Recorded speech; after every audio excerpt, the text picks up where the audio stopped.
Numit taramdagi nongzabina ngangsang ngang uri. Sauraba ningthogi kunungum ningthijaraba yumjawadugi akoiba aduda sauraba uwa kaya koina hauri. Mafam asi asuki matik phajaraba yengbada pukning huningai woiraba yengbada ing lauba phajaraba mafamni.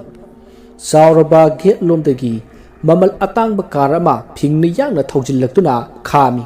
Gari adudagi nupa ama kumtharaklaga yamna sauna imung aduda changge khanduna thong ado hanganoba tawbada khanghodana asaba nuksinama khangsit chichillaktuna magi masada yairakhi. Nuksituna masada yaibada hainataba kharati adubuk phawi adubu masada tension namada lakpanina karisu henjinna khallujai. Thong ado hangduna changki jek paisa asuki matik paiba imung amuki mathanta pokpa masani masak matau thoidong na phasai mi wang sawi nupa da nupani inkhilapa matam oibana mahak masada lai tingi karisu singdaba akiba leiti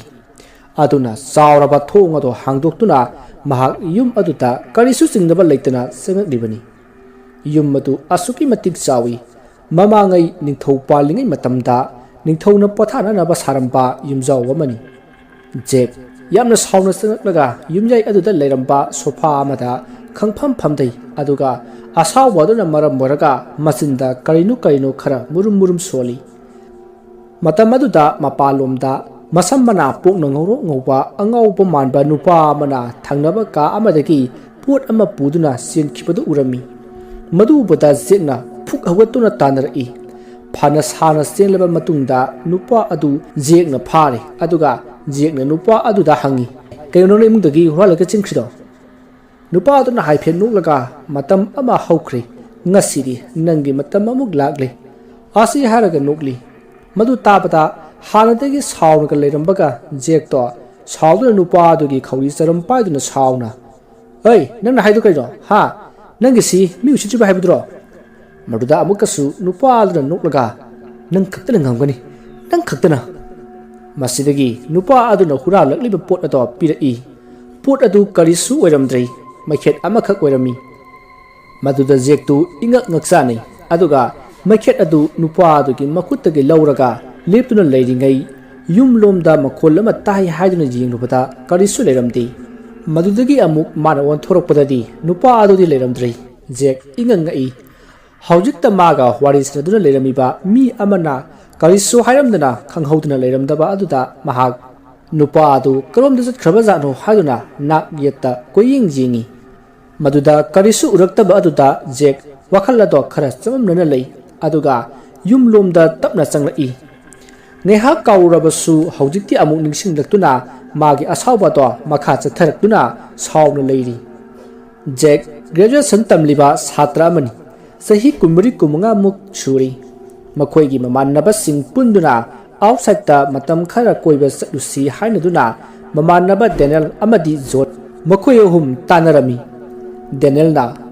hadakti khara lapna chase ara kim ga torga lungai langtho ga leirusi kaijo jona hoine swada sum lesin base kaya hainadre boring sure ni marata jekna hoise adudi coming Saturday se tejalasi asom na hainaduna makhoi hum yasindarami marudagi jekna ayuki lunch matamda mahaki mama amadi mapada asum na hairami jekna babo ai imanaba khaiga pullaga matam khara outside ta koiruge maduda mapana ai nangna ma koibaga lambaga tawduna leirdana ai matam phate chathokanu ai su handakti thabaki yumda leiba sangoi aduna nang chathokanu ko maduda jekna phingalai aduga adudi date na hairisi yararo sinine o fare dudi ai yumsida mo halo yum masi haraduna mahak throklaga magi kadagi gari soado lawraga thokhrei maruda mamana chethoktura masabu kauduna lehowi tanjadu da mapanuna ai chike ju sakasanu khara ke thok mokthung yok pasida ma thakka ge tawre ne ma mabugla ma kada mai hajarakani asum na jek mana yumdagi sauna thurokkiba thokdok singa do ningsingduna wakhal amada leiringai numit takhiba khanghodri madudagi mahak phuk hogatuna dinner gi damak online da order torami matam khara leirabagi tung dinner bell ado khinglaklami Jack famlambadagi haugatuna sauraba thongjaw adomda thorai delivery boy yeduna dinner pack ado pirai madu laroduna Jack karomda sangana batorokpada delivery boy yeduna sir madam na simasu order tori asi haduna pizza amaga pirami Jack ingak delivery boy aduda yengi aduga machinda murum sondana sunthangana haijai kairo kanagi bedam no ma haiji asomna leiringai nupa aduna pizza ado piraklaga momo noktuna hauna sabiro sar hairaga satki Jack nupa aduna haramliba wa aduda mangduna wakhal amada tawduna yumanung aduda tapna sangkhirami Jack dinner chanabagi damakta sem sarami mahakna washroom aduda makhut harmuraga thoroklaga thongno chenge tawbada washroom gi tap ado mathanta ising tarakpagum tawri maduda Jack haiphet chamamnei mathanta khanjai aibu tab asibu lochilam dabrane skhangjada ko kangawre asi haiduna amuk muthatlaga thori mana hek thokibaga magi mingselda tahawba sakam maduna no tharambadagi nongkhallaklaga mangak ado tunglomda leithor aga mamai mabit ihing nahing tairaba saktam amada makhyak launa kathoktuna makhol thongna nukli tawriba do jekti khangbanati mahakti magi kada dinner sari adumna dinner ado saba loraba matungda Jack na sauraba ka aduta tharamliba pakleba phamung adugi mathakta phamduna magi phone ado puthoraklaga kari no khara asum jingli asumna asum leiringai ahing oisilaklami sahar ge nil khongba amata tadraba mapham aduda ahing ge oibna karigumba khonjat ama phawba tari tariba haibabu phagrangda theliba gari adugi second katana satpagi makhol adutani adubu khanghaudana achikpa asibu thugaiduna nupi amabu kanagumba mana namja nam theknabagi makholama taraklami ahan badali ma karisu tasillamdi adubu makholado asum tasillakpadagi mahagna phuk haugatuna senthori makhol aduna tariba adomda mahagna sattuna thiri adubu yummado asuki matik sawbana mara moiraga thiba phangkhiri Jack khoirang khosaunaba amadi charangnabana pik thalli asumna leiringai tariba makhol adusu tapna mami samkhibagum tawi masidagi Jack karinu toriba sibu haduna mathanta khanjai wakhal khanna tuminna phamung lomda sangki mahakna ka adu hek sangkibaga yum adugi phalangda hapliba mingsel aduda nupi amagi khutki mami ama takhi adubu Jack ti khangkhidi masidagi mahak phamungda kakhatuna adumak tumthakhrai mathanggi no ngale Jack masa mau singdu uraba matung fridge ado hanglutuna amul sangom packet ama loktholaga glass amada hairaga paiduna mapalomda thoroklami asomna mahana thorakpada gate lomda mi khara chenaba urami madudagi Jack na kaidaunaba jawra pajano khanduna gate lomda hathu thori mana asomna thoraktuna aduwaida leramba nupa amada hanglubada nupa aduna asida nupa ma yamna sathina sinu leiramle haraklami madudagi Jack khudak aduda changchinduna kanano hayun jingluba matamdadi mahak punga ngakhi lambi nakanda jungliba post aduda nupa amana naptuna ina tap taduna leiramba do madu ubada kibasu phauki mahagna asumunna yengsilakpada haujikti khanglei nupa adu atei kana sunati ngarang numidang magi dinner thilaklamba delivery boy aduni haiba khanglei Jack haifam tawpham khangdana wakhal amada mangduna nupa adugi asiba haksang aduda munna yengduna leiri asumna wakhal khanna mahakna jinglingai khanghaudana asiba nupa adugi mamit ado ngoro ngauna phat pangkhalai madu ubuda mahak khangprek khangi pakhat mankhibadagi kanna jumlomda chilakhi Jack thogdok thokom adudagi pakhatna silakpana yum jorami yamna kanna pakhatna silakpagi mahak sor thabet honuna makhutna khu aduda namduna mamai makhada non tharaga lei masidagi mana akoibado kuyeng yengna mage kada amuk changai aduga washroom adugi thonga do hangdura tab aduda ising thadoklaga mamai tage haidra tawri adubu ising adudi taru haiba yaramdi masidagi Jack na ising loikhaba jala khaduna leiringai tab adudagi akanba safu amaga loinena I mayam kapthora Jack pakhatna koilau lauduna washroom manung aduda leiri ꯃꯔꯨꯗꯒꯤ ꯃꯥꯅ ꯊꯣꯡ ꯑꯗꯣ ꯍꯥꯡꯗꯣꯛꯇꯨꯅ ꯊꯣꯔꯛꯀꯦ ꯇꯧꯕꯗ ꯊꯣꯡ ꯑꯗꯣ ꯃꯄꯥꯟꯂꯣꯝꯗꯒꯤ ꯂꯣꯟꯈꯤꯕꯒꯨꯝ ꯇꯧꯔꯝꯃꯤ ꯑꯗꯨꯒ ꯇꯨꯡꯗꯒꯤ ꯈꯨꯠ ꯑꯃꯅ ꯃꯥꯒꯤ ꯂꯦꯡꯖꯨꯝꯗ ꯊꯥꯞ ꯂꯥꯎꯅ ꯄꯥꯏꯔꯛꯏ ꯃꯔꯨꯗ ꯃꯍꯥꯛ ꯀꯅꯥꯅꯣ ꯍꯥꯏꯗꯨꯅ ꯀꯣꯏꯌꯦꯡ ꯌꯦꯡꯉꯤ ꯑꯗꯨꯕꯨ ꯀꯅꯥꯁꯨ ꯎꯈꯤꯗꯦ ꯃꯁꯤꯒ ꯃꯄꯥ ꯆꯥꯟꯅꯅ ꯊꯣꯡꯅꯥꯎ ꯑꯗꯨꯗꯒꯤ ꯑꯏꯪꯕ ꯅꯨꯡꯁꯤꯠ ꯁꯤꯠꯂꯛꯄꯗꯒꯤ ꯖꯦꯛ ꯋꯥꯈꯜ ꯈꯪꯂꯥꯛ ꯂꯥꯛꯂꯝꯃꯤ ꯃꯁꯤ ꯄꯨꯝꯅꯃꯛ ꯃꯥꯒꯤ ꯋꯥꯈꯜ ꯑꯣꯏꯔꯝꯃꯤ ꯑꯗꯨꯒ ꯈꯣꯟꯖꯦꯜ ꯑꯗꯨꯁꯨ ꯏ ꯀꯔꯤꯁꯨ ꯊꯣꯛꯂꯝꯗ꯭ꯔꯤ ꯃꯔꯨꯗꯒꯤ ꯃꯍꯥꯛ ꯋꯥꯈꯜꯗꯣ ꯐꯥꯊꯔꯒ ꯃꯥꯒꯤ ꯀꯥꯗ ꯂꯥꯛꯂꯤ ꯑꯗꯨꯒ ꯇꯞꯅ ꯐꯃꯨꯡꯗ ꯐꯝꯊꯩ ꯑꯗꯨꯒ ꯅꯤꯡꯁꯤꯡꯂꯛꯏ ꯃꯥꯅ ꯃꯐꯝ ꯑꯁꯤꯗ ꯃꯇꯧ ꯀꯔꯝꯅ ꯂꯥꯛꯈꯤꯕꯅꯣ ꯍꯥꯏꯕꯗꯣ ꯑꯃꯨꯛ ꯅꯤꯡꯁꯤꯡꯂꯛꯂꯤ ꯖꯦꯛ ꯁꯥꯎꯅ ꯌꯥꯔꯦ ꯉꯁꯤꯗꯒꯤ ꯑꯩ ꯅꯣꯏꯒꯅꯦ ꯁꯨꯡꯂꯩ ꯂꯩꯃꯤꯟꯅꯔꯣꯏ ꯑꯩꯕꯨ ꯊꯤꯔꯛꯀꯅꯨ ꯑꯁꯤ ꯍꯥꯏꯔꯝꯂꯒ ꯐꯠ ꯂꯩꯊꯣꯔꯛꯏ ꯃꯃꯥꯅ ꯃꯆꯥꯕꯨ ꯈꯥꯝꯖꯩ ꯑꯗꯨꯕꯨ ꯁꯥꯎꯕꯅ ꯃꯥꯡꯖꯤꯟ ꯊꯥꯗꯨꯅ ꯑꯐ ꯐꯠꯇ ꯀꯔꯤꯁꯨ ꯈꯟꯊꯗꯅ ꯃꯍꯥꯛ ꯌꯨꯝ ꯑꯗꯨꯕꯨ ꯊꯥꯗꯣꯛꯇꯨꯅ ꯃꯍꯥꯛꯀꯤ ꯒꯦꯔꯦꯖꯇꯒꯤ ꯀꯥꯔ ꯑꯗꯣ ꯊꯧꯗꯣꯔꯛꯂꯒ ꯊꯣꯔꯛꯈꯤꯕꯅꯤ ꯈꯔ ꯂꯥꯞꯅ ꯊꯧꯖꯤꯜꯂꯒ ꯈꯨꯟ ꯑꯃꯗ ꯃꯤꯅ ꯂꯩꯅꯅꯕ ꯍꯣꯇꯦꯜ ꯂꯩꯕ꯭ꯔꯥ ꯍꯥꯏꯗꯨꯅ ꯍꯪꯂꯤꯉꯩꯗ ꯈꯨꯟꯖꯥ ꯃꯌꯥꯝ ꯑꯃ ꯄꯨꯟꯗꯨꯅ ꯂꯩꯔꯝꯃꯤ ꯃꯍꯥꯛꯅ ꯀꯔꯤ ꯇꯧꯕ ꯌꯥꯎꯔꯨꯕꯒꯦ ꯍꯥꯏꯗꯨꯅ ꯍꯪꯂꯨꯕ ꯃꯇꯝꯗ ꯌꯨꯝ ꯑꯃ ꯅꯤꯂꯥꯝ ꯂꯥꯎꯗꯨꯅ ꯂꯩꯔꯝꯂꯦ ꯑꯗꯨꯒ ꯌꯨꯝ ꯑꯗꯨꯒꯤ ꯑꯌꯦꯛꯄ ꯐꯣꯇꯣ ꯑꯃꯁꯨ ꯅꯥꯀꯟꯗ ꯂꯩꯔꯝꯕꯗꯨ ꯎꯕꯗ ꯃꯍꯥꯛ ꯄꯨꯡꯁꯨꯝ ꯁꯨꯝꯍꯠꯈ꯭ꯔꯦ ꯃꯁꯤꯗꯒꯤ ꯖꯦꯛꯅ ꯃꯌꯥꯝ ꯌꯨꯝꯁꯤ ꯑꯩ ꯂꯩꯖꯔꯒꯦ ꯃꯃꯜꯗꯨ ꯀꯌꯥꯅꯣ ꯍꯥꯏꯕꯤꯔꯣ ꯃꯌꯥꯝꯅ ꯍꯥꯏꯕ ꯃꯃꯜꯗꯣ ꯑꯩ ꯍꯦꯛꯇ ꯄꯤꯖꯔꯒꯦ ꯈꯨꯟꯖꯥ ꯑꯃꯅ ꯏꯕꯨꯡꯉꯣ ꯃꯃꯜꯕꯨꯗꯤ ꯌꯥꯝꯅ ꯇꯥꯡꯕ ꯅꯠꯇꯦꯗ ꯂꯥꯛ 40 ꯈꯛꯇꯅꯤ ꯑꯁꯤ ꯍꯥꯏꯔꯛꯄ ꯑꯗꯨꯗ ꯖꯦꯛꯅ ꯃꯥꯒꯤ ATM ꯀꯥꯔꯗ ꯑꯗꯣ ꯂꯧꯊꯣꯛꯇꯨꯅ ꯄꯤꯔꯝꯃꯤ ꯃꯗꯨꯗ ꯖꯦꯛꯅ ꯑꯗꯨꯗꯤ ꯁꯦꯜꯁꯨ ꯊꯤꯔꯕꯅꯤꯅ ꯌꯨꯝꯒꯤ ꯁꯣ ꯑꯗꯨꯒ ꯂꯝꯕꯤꯗꯨꯒ ꯇꯥꯛꯄꯤꯔꯣꯅꯦ ꯅꯤꯄꯥ ꯑꯃꯅ ꯁꯣ ꯑꯗꯨ ꯄꯤꯔꯛꯂꯒ ꯂꯝꯕꯤꯁꯨ ꯇꯥꯛꯄꯤꯔꯛꯂꯝꯃꯤ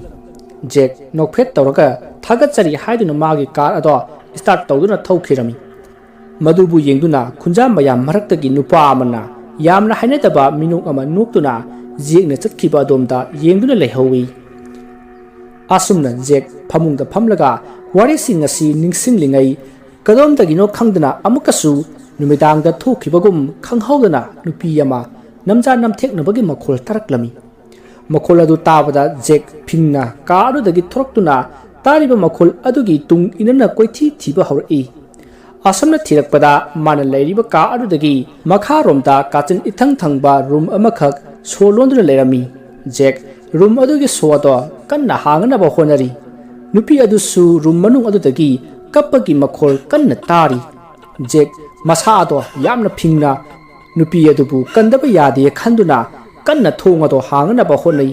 ꯃꯍꯥꯛꯅ ꯅꯨꯄꯤ ꯑꯗꯨꯕꯨ ꯊꯥꯗꯣꯛꯅꯕꯁꯨ ꯂꯥꯎꯔꯤ ꯑꯣꯏ ꯀꯅꯥꯅꯣ ꯅꯨꯄꯤ ꯑꯗꯨꯗ ꯑꯗꯨꯝ ꯇꯧꯒꯅꯨ ꯊꯣꯡ ꯁꯥꯡꯉꯨ ꯍꯥꯏꯕ꯭ꯔꯦ ꯑꯁꯤ ꯍꯥꯏꯗꯨꯅ ꯀꯟꯅ ꯂꯥꯎꯔꯤ ꯃꯗꯨꯗꯒꯤ ꯊꯣꯡ ꯑꯗꯣ ꯅꯝꯈꯥꯏꯗꯨꯅ ꯆꯪꯅꯅꯕ ꯍꯣꯠꯅꯔꯛꯏ ꯑꯍꯥꯟꯕꯗ ꯊꯣꯡ ꯑꯗꯨꯗ ꯖꯦꯛꯅ ꯆꯦꯟꯁꯤꯟꯗꯨꯅ ꯅꯝꯁꯤꯜꯂꯤ ꯑꯗꯨꯕꯨ ꯊꯣꯡ ꯑꯗꯨꯗꯤ ꯀꯔꯤꯁꯨ ꯇꯧꯗꯦ ꯃꯁꯤꯗꯒꯤ ꯃꯍꯥꯛꯅ ꯀꯟꯅ ꯆꯦꯟꯗꯨꯅ ꯃꯥꯒꯤ ꯊꯣꯡ ꯑꯗꯣ ꯍꯥꯡꯕ ꯌꯥꯕ ꯄꯣꯠ ꯑꯃ ꯀꯣꯏꯊꯤ ꯊꯤꯔꯛꯏ ꯑꯁꯨꯝꯅ ꯊꯤꯔꯛꯄꯅ ꯈꯨꯠꯁꯨ ꯈꯨꯠꯂꯥꯏ ꯊꯝꯕ ꯔꯨꯝ ꯑꯃ ꯊꯦꯡꯅꯔꯤ ꯃꯗꯨꯗꯒꯤ ꯃꯥꯅ ꯁꯤꯡꯖꯪ ꯃꯆꯥ ꯑꯃ ꯄꯣꯔꯛꯇꯨꯅ ꯅꯨꯄꯤ ꯑꯗꯨꯅ ꯀꯞꯂꯤꯕ ꯀꯥ ꯑꯗꯨ ꯇꯝꯅ ꯆꯦꯜꯂꯛꯏ ꯑꯁꯨꯝꯅ ꯖꯦꯛꯅ ꯀꯟꯅ ꯍꯣꯠꯅꯗꯨꯅ ꯊꯣꯡ ꯑꯗꯣ ꯍꯥꯡꯇꯣꯛꯂꯤ ꯊꯣꯡ ꯑꯗꯨ ꯍꯦꯛ ꯍꯥꯡꯕꯗꯗꯤ ꯀꯞꯂꯝꯂꯤꯕ ꯂꯥꯡꯂꯝꯂꯤꯕ ꯃꯈꯣꯜ ꯄꯨꯝꯅꯃꯛ ꯎꯟ ꯋꯥꯏꯒꯨꯝ ꯆꯤꯛꯈ꯭ꯔꯦ ꯀꯅꯥꯁꯨ ꯂꯩꯇꯕ ꯂꯝꯍꯥꯡ ꯑꯃꯒꯨꯝ ꯑꯣꯏꯈ꯭ꯔꯦ ꯔꯨꯝ ꯑꯗꯣ ꯑꯉꯥꯡꯕ ꯕꯜꯕ ꯑꯃ ꯊꯥꯗꯨꯅ ꯂꯩꯔꯝꯃꯤ ꯑꯃꯁꯨꯡ ꯀꯥ ꯑꯗꯨꯒꯤ ꯑꯀꯣꯏꯕꯗ ꯅꯨꯄꯤ ꯑꯃꯒꯤ ꯐꯣꯇꯣ ꯃꯌꯥꯝ ꯑꯃ ꯀꯣꯏꯅ ꯊꯤꯠꯂꯝꯕꯗꯣ ꯃꯥꯅ ꯎꯔꯝꯃꯤ ꯐꯣꯇꯣꯁꯤꯡ ꯑꯗꯨ ꯀꯣꯏꯅ ꯑꯁꯨꯝ ꯌꯦꯡꯂꯤꯉꯩꯗ ꯃꯄꯥꯟꯂꯣꯝꯗꯒꯤ ꯄꯣꯠ ꯑꯃꯅ ꯃꯥꯒꯤ ꯂꯨꯈꯝ ꯑꯗꯨꯗ ꯁꯥꯐꯨ ꯀꯟꯅ ꯊꯣꯝꯕꯗꯒꯤ ꯀꯔꯤꯁꯨ ꯂꯥꯎꯕ ꯉꯝꯗꯅ ꯔꯨꯝ ꯑꯗꯨꯗ ꯊꯥꯔꯤꯕ ꯐꯃꯨꯡ ꯃꯊꯛ ꯑꯗꯨꯗ ꯇꯥꯁꯤꯟꯗꯨꯅ ꯒ꯭ꯌꯥꯟ ꯃꯥꯡꯗꯨꯅ ꯂꯩꯔꯝꯃꯤ ꯐꯖꯔꯕ ꯌꯨꯝ ꯑꯗꯨꯒꯤ ꯑꯀꯣꯏꯕꯗ ꯍꯩꯄꯥꯜ ꯂꯩꯄꯥꯜ ꯀꯌꯥ ꯀꯣꯏꯅ ꯍꯧꯔꯤ ꯌꯦꯡꯕꯗ ꯑꯁꯨꯛꯀꯤ ꯃꯇꯤꯛ ꯐꯖꯔꯕ ꯃꯐꯝ ꯑꯃꯅꯤ ꯌꯨꯝꯒꯤ ꯑꯍꯜ ꯂꯃꯟꯁꯤꯡꯁꯨ ꯊꯕꯛ ꯆꯠꯊꯣꯛꯈꯤꯕꯅ ꯏꯪꯅ ꯆꯤꯛꯅ ꯂꯩꯕ ꯇꯥꯟꯖꯥꯅꯤ ꯏꯪꯂ ꯆꯤꯛꯂꯕ ꯃꯇꯝ ꯑꯗꯨꯗ ꯅꯨꯄꯤ ꯃꯆꯥ ꯏꯟꯈꯠꯂꯛꯂꯤꯕ ꯁꯛꯇ ꯆꯨꯗ ꯁꯕꯥꯟ ꯃꯨꯔꯇꯤꯗ ꯑꯋꯥꯠꯄ ꯑꯃꯠꯇ ꯂꯩꯇ꯭ꯔꯕꯤ ꯅꯨꯄꯤ ꯃꯆꯥ ꯑꯃꯕꯨ ꯑꯣꯖꯥ ꯅꯨꯄꯥ ꯑꯃꯅ ꯂꯥꯏꯔꯤꯛ ꯇꯥꯛꯄꯤꯔꯝꯃꯤ ꯑꯣꯖꯥ ꯅꯨꯄꯥ ꯑꯗꯨꯅ ꯅꯨꯄꯤ ꯃꯆꯥ ꯑꯗꯨꯕꯨ ꯅꯠꯇꯕ ꯃꯤꯠꯌꯦꯡ ꯌꯦꯡꯗꯨꯅ ꯁꯦꯔꯥꯟꯅꯕ ꯋꯥꯈꯜ ꯑꯃꯗ ꯋꯥꯈꯜ ꯀꯌꯥ ꯁꯥꯒꯠꯇꯨꯅ ꯃꯪꯂꯥꯟꯒꯤ ꯏꯄꯥꯛ ꯑꯃꯗ ꯇꯥꯎꯗꯨꯅ ꯂꯩꯔꯤ ꯃꯇꯝ ꯑꯗꯨꯗ ꯈꯪꯍꯧꯗꯅ ꯋꯥꯏꯇꯔ ꯑꯃ ꯆꯥꯅꯅꯕ ꯈꯔ ꯄꯨꯗꯨꯅ ꯆꯪꯉꯛꯈꯤ ꯑꯣꯖꯥ ꯅꯨꯄꯥ ꯑꯗꯨ ꯋꯥꯈꯜ ꯑꯗꯨꯗ ꯃꯪꯂꯝꯕꯗꯒꯤ ꯒ꯭ꯌꯥꯟ ꯂꯥꯛꯂꯝꯃꯤ ꯋꯥꯏꯇꯔ ꯑꯗꯨꯅ ꯀꯞ ꯑꯃꯗ ꯆꯥ ꯍꯩꯔꯤ ꯑꯣꯖꯥ ꯑꯗꯨꯅ ꯇꯞꯅ ꯂꯧꯔꯗꯨꯅ ꯌꯥꯝꯅ ꯍꯩꯅꯗꯕ ꯃꯤꯠꯌꯦꯡ ꯑꯃꯒ ꯂꯣꯏꯅꯅ ꯆꯥꯗꯣ ꯊꯛꯅ ꯅꯨꯄꯤ ꯃꯆꯥ ꯑꯗꯨꯗ ꯌꯦꯡꯂꯤ꯫ ꯅꯨꯄꯤ ꯃꯆꯥ ꯑꯗꯨꯗꯤ ꯀꯔꯤꯁꯨ ꯈꯪꯗꯅ ꯂꯥꯏꯔꯤꯛ ꯇꯧꯔꯤ꯫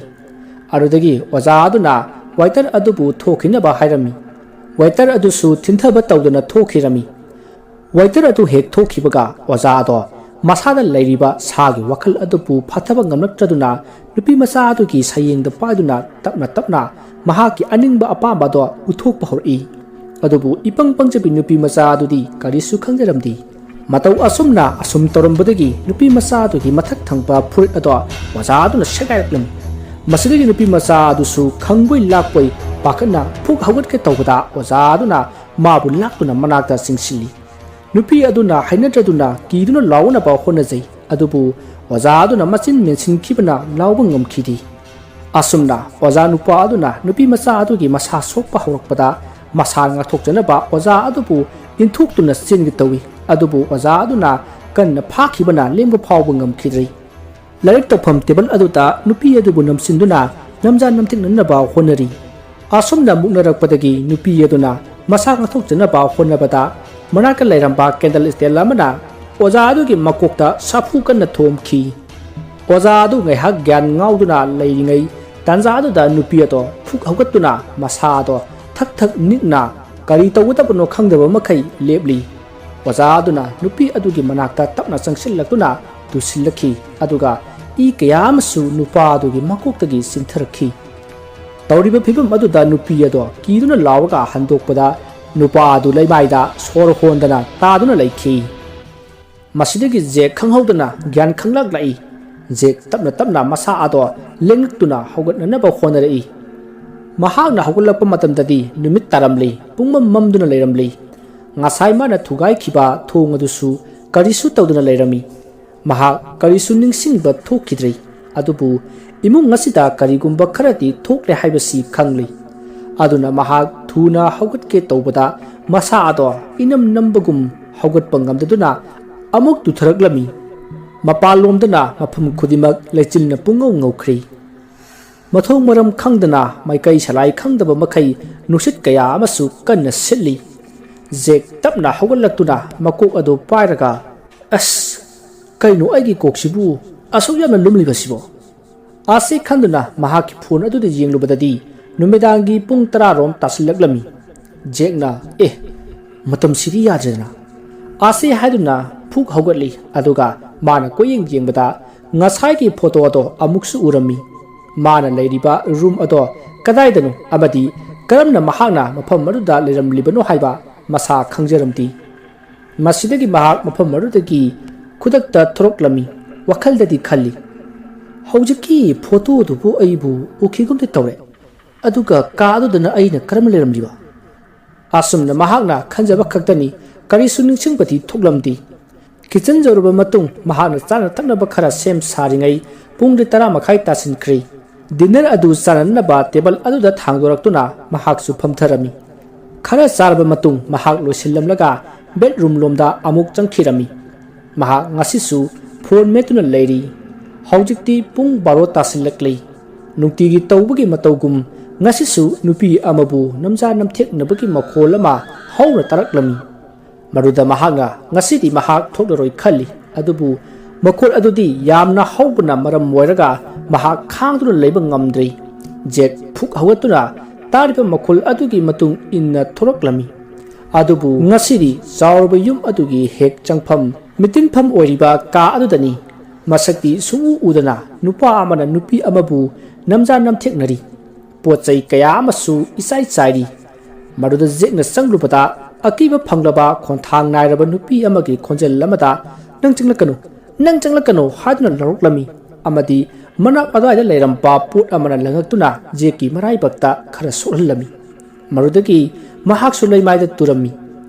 ꯑꯁꯨꯝꯅ ꯇꯧꯔꯛꯄ ꯑꯁꯤꯗ ꯖꯦꯛ ꯀꯔꯤꯅꯣ ꯇꯧꯔꯤꯕꯁꯤꯕꯨ ꯍꯥꯏꯅ ꯈꯟꯗꯨꯅ ꯅꯥꯛ ꯌꯦꯠꯇ ꯀꯣꯏꯂꯩ ꯂꯩꯗꯨꯅ ꯌꯦꯡꯂꯤ꯫ ꯃꯗꯨꯗꯒꯤ ꯁꯛꯎꯗꯕ ꯅꯨꯄꯥ ꯑꯃꯅ ꯃꯅꯥꯛꯇ ꯂꯩꯔꯝꯕ ꯄꯣꯠꯁꯤꯡ ꯃꯊꯪ ꯂꯪꯕ ꯍꯧꯔꯛꯏ꯫ ꯖꯦꯛ ꯐꯅ ꯀꯟꯅ ꯂꯩꯊꯣꯛꯅꯕ ꯍꯣꯠꯅꯔꯕꯁꯨ ꯉꯝꯗ꯭ꯔꯤ꯫ ꯂꯪꯉꯛꯄ ꯄꯣꯠ ꯈꯔꯅ ꯊꯣꯝꯕꯗꯒꯤ ꯖꯦꯛ ꯃꯁꯥ ꯑꯗꯣ ꯍꯥꯏꯐꯦꯠ ꯆꯩꯅꯥꯈꯣꯜꯗꯤ ꯐꯪꯂꯤ꯫ ꯑꯁꯨꯝꯅ ꯂꯩꯔꯤꯉꯩ ꯃꯁꯛ ꯎꯗꯕ ꯅꯨꯄꯥ ꯑꯗꯨꯅ ꯖꯦꯛꯄꯨ ꯐꯨꯕ ꯆꯤꯡꯕ ꯑꯃꯗꯤ ꯂꯪꯕ ꯍꯧꯔꯛꯏ꯫ ꯑꯁꯨꯝꯅ ꯇꯧꯔꯝꯕꯗꯒꯤ ꯌꯨꯝ ꯑꯗꯨꯒꯤ ꯊꯣꯡ ꯑꯗꯣ खंहाक हांगदोरक्तुना जेकपु मपांगदा लंगथोरक्लमी जेक अदो लेमाइदा तादुना लेरी मतमदुदा नुपी अमना यामना निंगमदना कपसबगी खोंजेल लमा थरक्लमी मदु ताबदा जेक अमुक जुमलोमदा जिंगई मरुदगी थोंगदो कनागुंबा अमना थिंजिनखिबगुम खंथिन थिंजिनखिरमी ममी सामी ओइना माना उरी मदुदी नुपा अमना नुपी अमबु सिंगदुना पुखिबा अदो असमना जेकसु ममित अदो तपना तपना उइसिलगा ज्ञान मांगदुना अदुमक लेमाइदा वांथखिरमी जेकना ज्ञान तारकपदा नोंगालदुना लेरमी महागना ममित तपना तपना पांगलकपदा थोंग अदो हांगदुना लेरमबदु उबदा नुमिदांग थोकिबा थौदोकसिंग अदो निंगसिंगलक्तुना परप परप सेंथिंदुना माइकई खुदिंग कोयेंग जिंगी अदुबु करिसु अहोंगबदी उखिदी जेक खंगहौदना वाखल अमा लाखी मसामक साइंस की छात्र अमा ओइबना माइबा माइबिदी कया थाजरुदी अदुना पैरानॉर्मल एक्सपर्ट अमा कौगनबा हाइना खलई अदुना मागा खंगनबा पैरानॉर्मल एक्सपर्ट लियान द कॉल तवी जेकना हेलो सिबु स्पिरिट एक्सपर्ट मेम लियान ओइबिरबरा लियाना होय माने हाइबियो मदुदा जेकना मेम अथुबदा आइगी युमदा अमुक्ता लाकपि यागद्रा आई एड्रेस तो थाजरके लियाना करिगी यादनी आई थुनमक लागनबा तौरगे अदुबु आई हौजिमकिदी थबक खरा लैरे अदुना होरेन नुमिदां वाइरम सिवना लागलगे को मदुदा जेकना यम नुंगाइजरे अदुदी थमजरगे मेम आसी हारगा फोन अदो कक्थतखी जेक खरदी वखल अदो इंबगुम तवी नुमिदांगी मतमनी मेम लियान महाकी ड्राइवर अदुगा युम अदुदी जौरकली जेकसु ngaiduna leirami mahakna mem lian bu changnana ba hairami mem lian su harau harau changnana ba tawi mahakna hek changge tawbaga stair aduta khong thangatpaga masada nungsit asaba amana khara kalap jeri matawaduda mahak maningda khara halli masidagi chawraba yum adugi mitin pham ka aduda mem liana mahaki hop paranormal SCD1 speed communication device adu पुथोरक्तुना table अमगी मथक्ता थमदुना महाकी थबक हौगनबा सेम सारई आसमना तौनरिङैदा खंहौदना नाकंदा लेरिबा टीवी अदो मथनता ऑन तौरई हेन ngaklibadi टीवी अदुदा मेम लियानगा जे कना सनखिबा वारी पुनमक ताहल्लई अमुकसु मेम लियाना युम अदुदा संगरपदु वीडियो ओइना उलई मेम लियाना खल्ली करिनो असिगुंबा थौदो असिति अमुक्ता फावबा थिंगजिना आसी खन्ना खन्ना महाकी SCD1 अदु हेक हांगबगा यामना तमथिबा सावबगे खोंजेल लमदा नुपा अमना लौरक्लमी नंग मफम मसिदगी याम थुन थोखरो आसी हायमलगा डिवाइस अदो मसा मथनता ऑफ ताखी मेम लियान मसा अदो पाखलई मरुदगी मागी पॉकेटगी जिसु ख्रिस्ट की क्रस अदो लौथोरक्तुना लाइसोन खरा सोनबा हौरकपदा थवाय अदुना लियानबु मसम पाइदुना जिंगलगा पिलर अमदा जैसिल्ली मरुदगी लियान मकोक अदो ngauduna हाइरी हाइरी लेरी मतवसी उबदा जेकसु पाखलदुना लियानगे मनाक्ता चेंसिलकपदा उकक अमना थोमदुना पाइथोकगा ताखी मरुदगी अमुक सौक्री अमना पाइरक्तुना मेम लियान द थोमबदगी लेमाइदा तारमी अदुगा अमुकसु मखौरी अदो पाइदुना थांगलई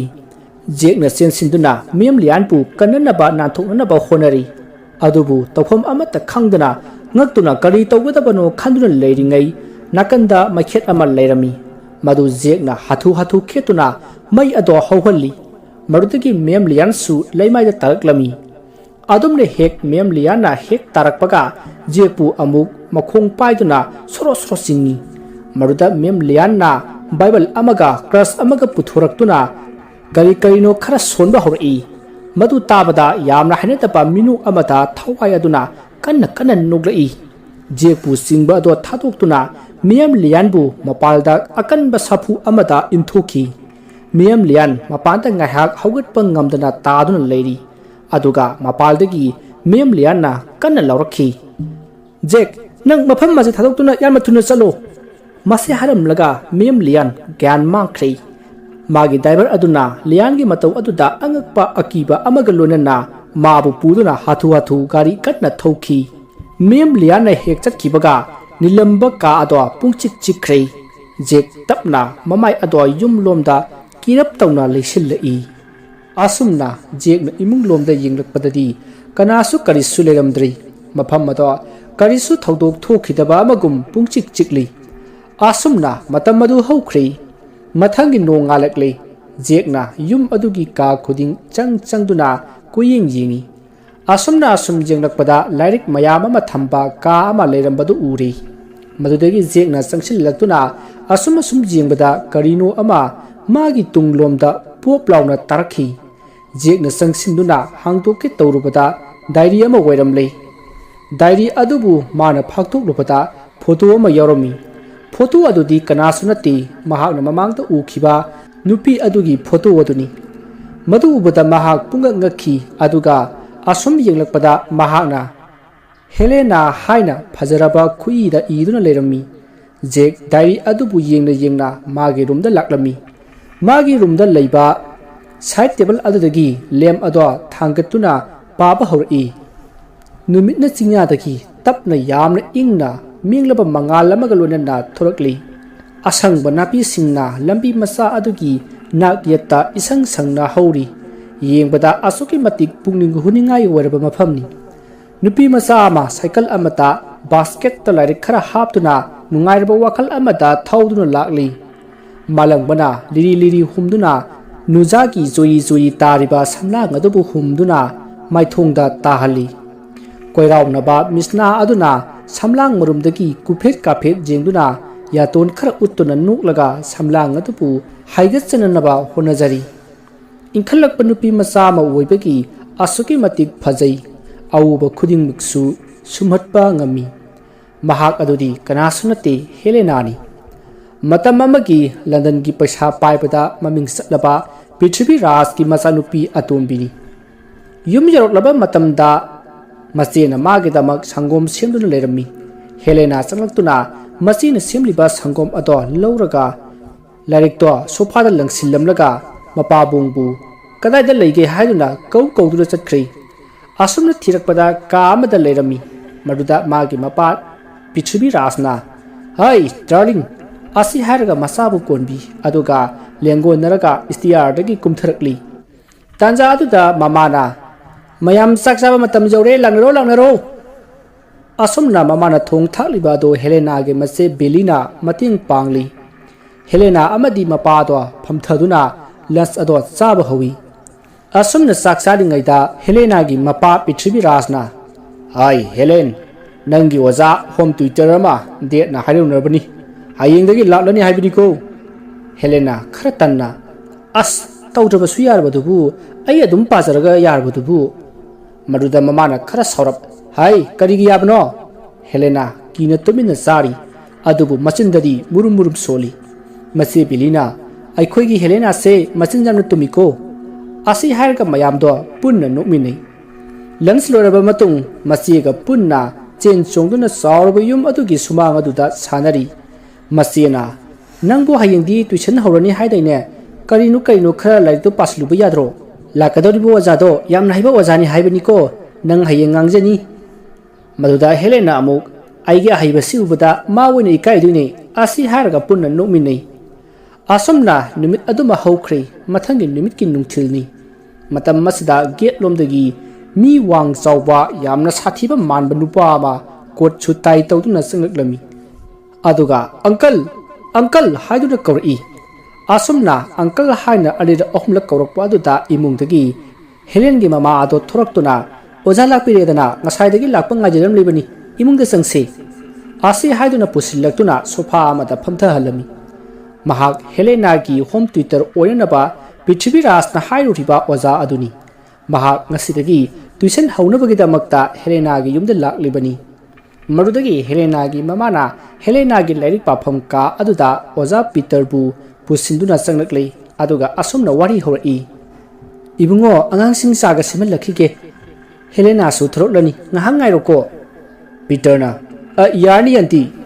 ꯃꯗꯨꯗ ꯍꯦꯂꯦꯟꯒꯤ ꯃꯃꯥꯅ ꯀꯔꯤꯒꯤ ꯌꯥꯕꯅꯣ ꯉꯥꯏꯍꯥꯛ ꯈꯛꯇꯅꯤ ꯐꯝꯂꯝꯃꯨꯁꯦ ꯊꯨꯅ ꯁꯦꯝꯍꯜꯂꯛꯀꯦ ꯑꯁꯨꯝꯅ ꯍꯥꯏꯔꯝꯂꯒ ꯆꯪꯈꯤ ꯄꯤꯇꯔꯁꯨ ꯐꯝꯗꯨꯅ ꯍꯦꯂꯦꯅꯥꯕꯨ ꯊꯣꯔꯛꯄ ꯉꯥꯏꯔꯤ ꯍꯦꯂꯦꯅꯥ ꯌꯥꯝꯅ ꯇꯟꯅ ꯆꯪꯂꯛꯇꯨꯅ ꯂꯥꯏꯔꯤꯛ ꯑꯗꯣ ꯇꯦꯕꯜꯗ ꯊꯝꯃꯤ ꯇꯥꯟꯖꯥ ꯑꯗꯨꯗ ꯄ꯭ꯔꯤꯊꯤꯕꯤ ꯔꯥꯖꯁꯨ ꯆꯪꯂꯛꯏ ꯑꯗꯨꯒ ꯑꯣꯖꯥ ꯀꯌꯥꯝ ꯀꯨꯏꯔꯦ ꯂꯥꯛꯄꯤꯕ ꯄꯤꯇꯔꯅ ꯀꯨꯏꯗ꯭ꯔꯤ ꯑꯪꯀꯜ ꯂꯥꯛꯄꯗ ꯉꯥꯏꯖꯔꯤ ꯄ꯭ꯔꯤꯊꯤꯕꯤ ꯔꯥꯖꯅ ꯑꯉꯥꯡꯁꯤ ꯃꯉꯥꯎ ꯌꯥꯝꯅ ꯊꯤꯕꯅꯤ ꯑꯣꯖꯥꯅ ꯈꯔ ꯆꯦꯛꯁꯤꯟꯅ ꯇꯧꯕꯤꯌꯨꯀꯣ ꯄꯤꯇꯔꯅ ꯑꯪꯀꯜ ꯍꯧꯖꯤꯛꯇꯤ ꯑꯗꯨꯒ ꯑꯝꯇ ꯌꯥꯔꯣꯏꯗꯕꯅꯤꯗ ꯑꯁꯤ ꯍꯥꯏꯗꯨꯅ ꯍꯦꯂꯦꯅꯥꯗ ꯋꯟꯁꯤꯜꯂꯒ ꯍꯥꯏꯔꯛꯏ ꯂꯥꯏꯔꯤꯛ ꯇꯝꯒꯦ ꯍꯥꯏꯔꯕꯗꯤ ꯀꯦꯁꯟꯅꯕ ꯈꯔ ꯇꯣꯛꯄ ꯇꯥꯕꯅꯤꯀꯣ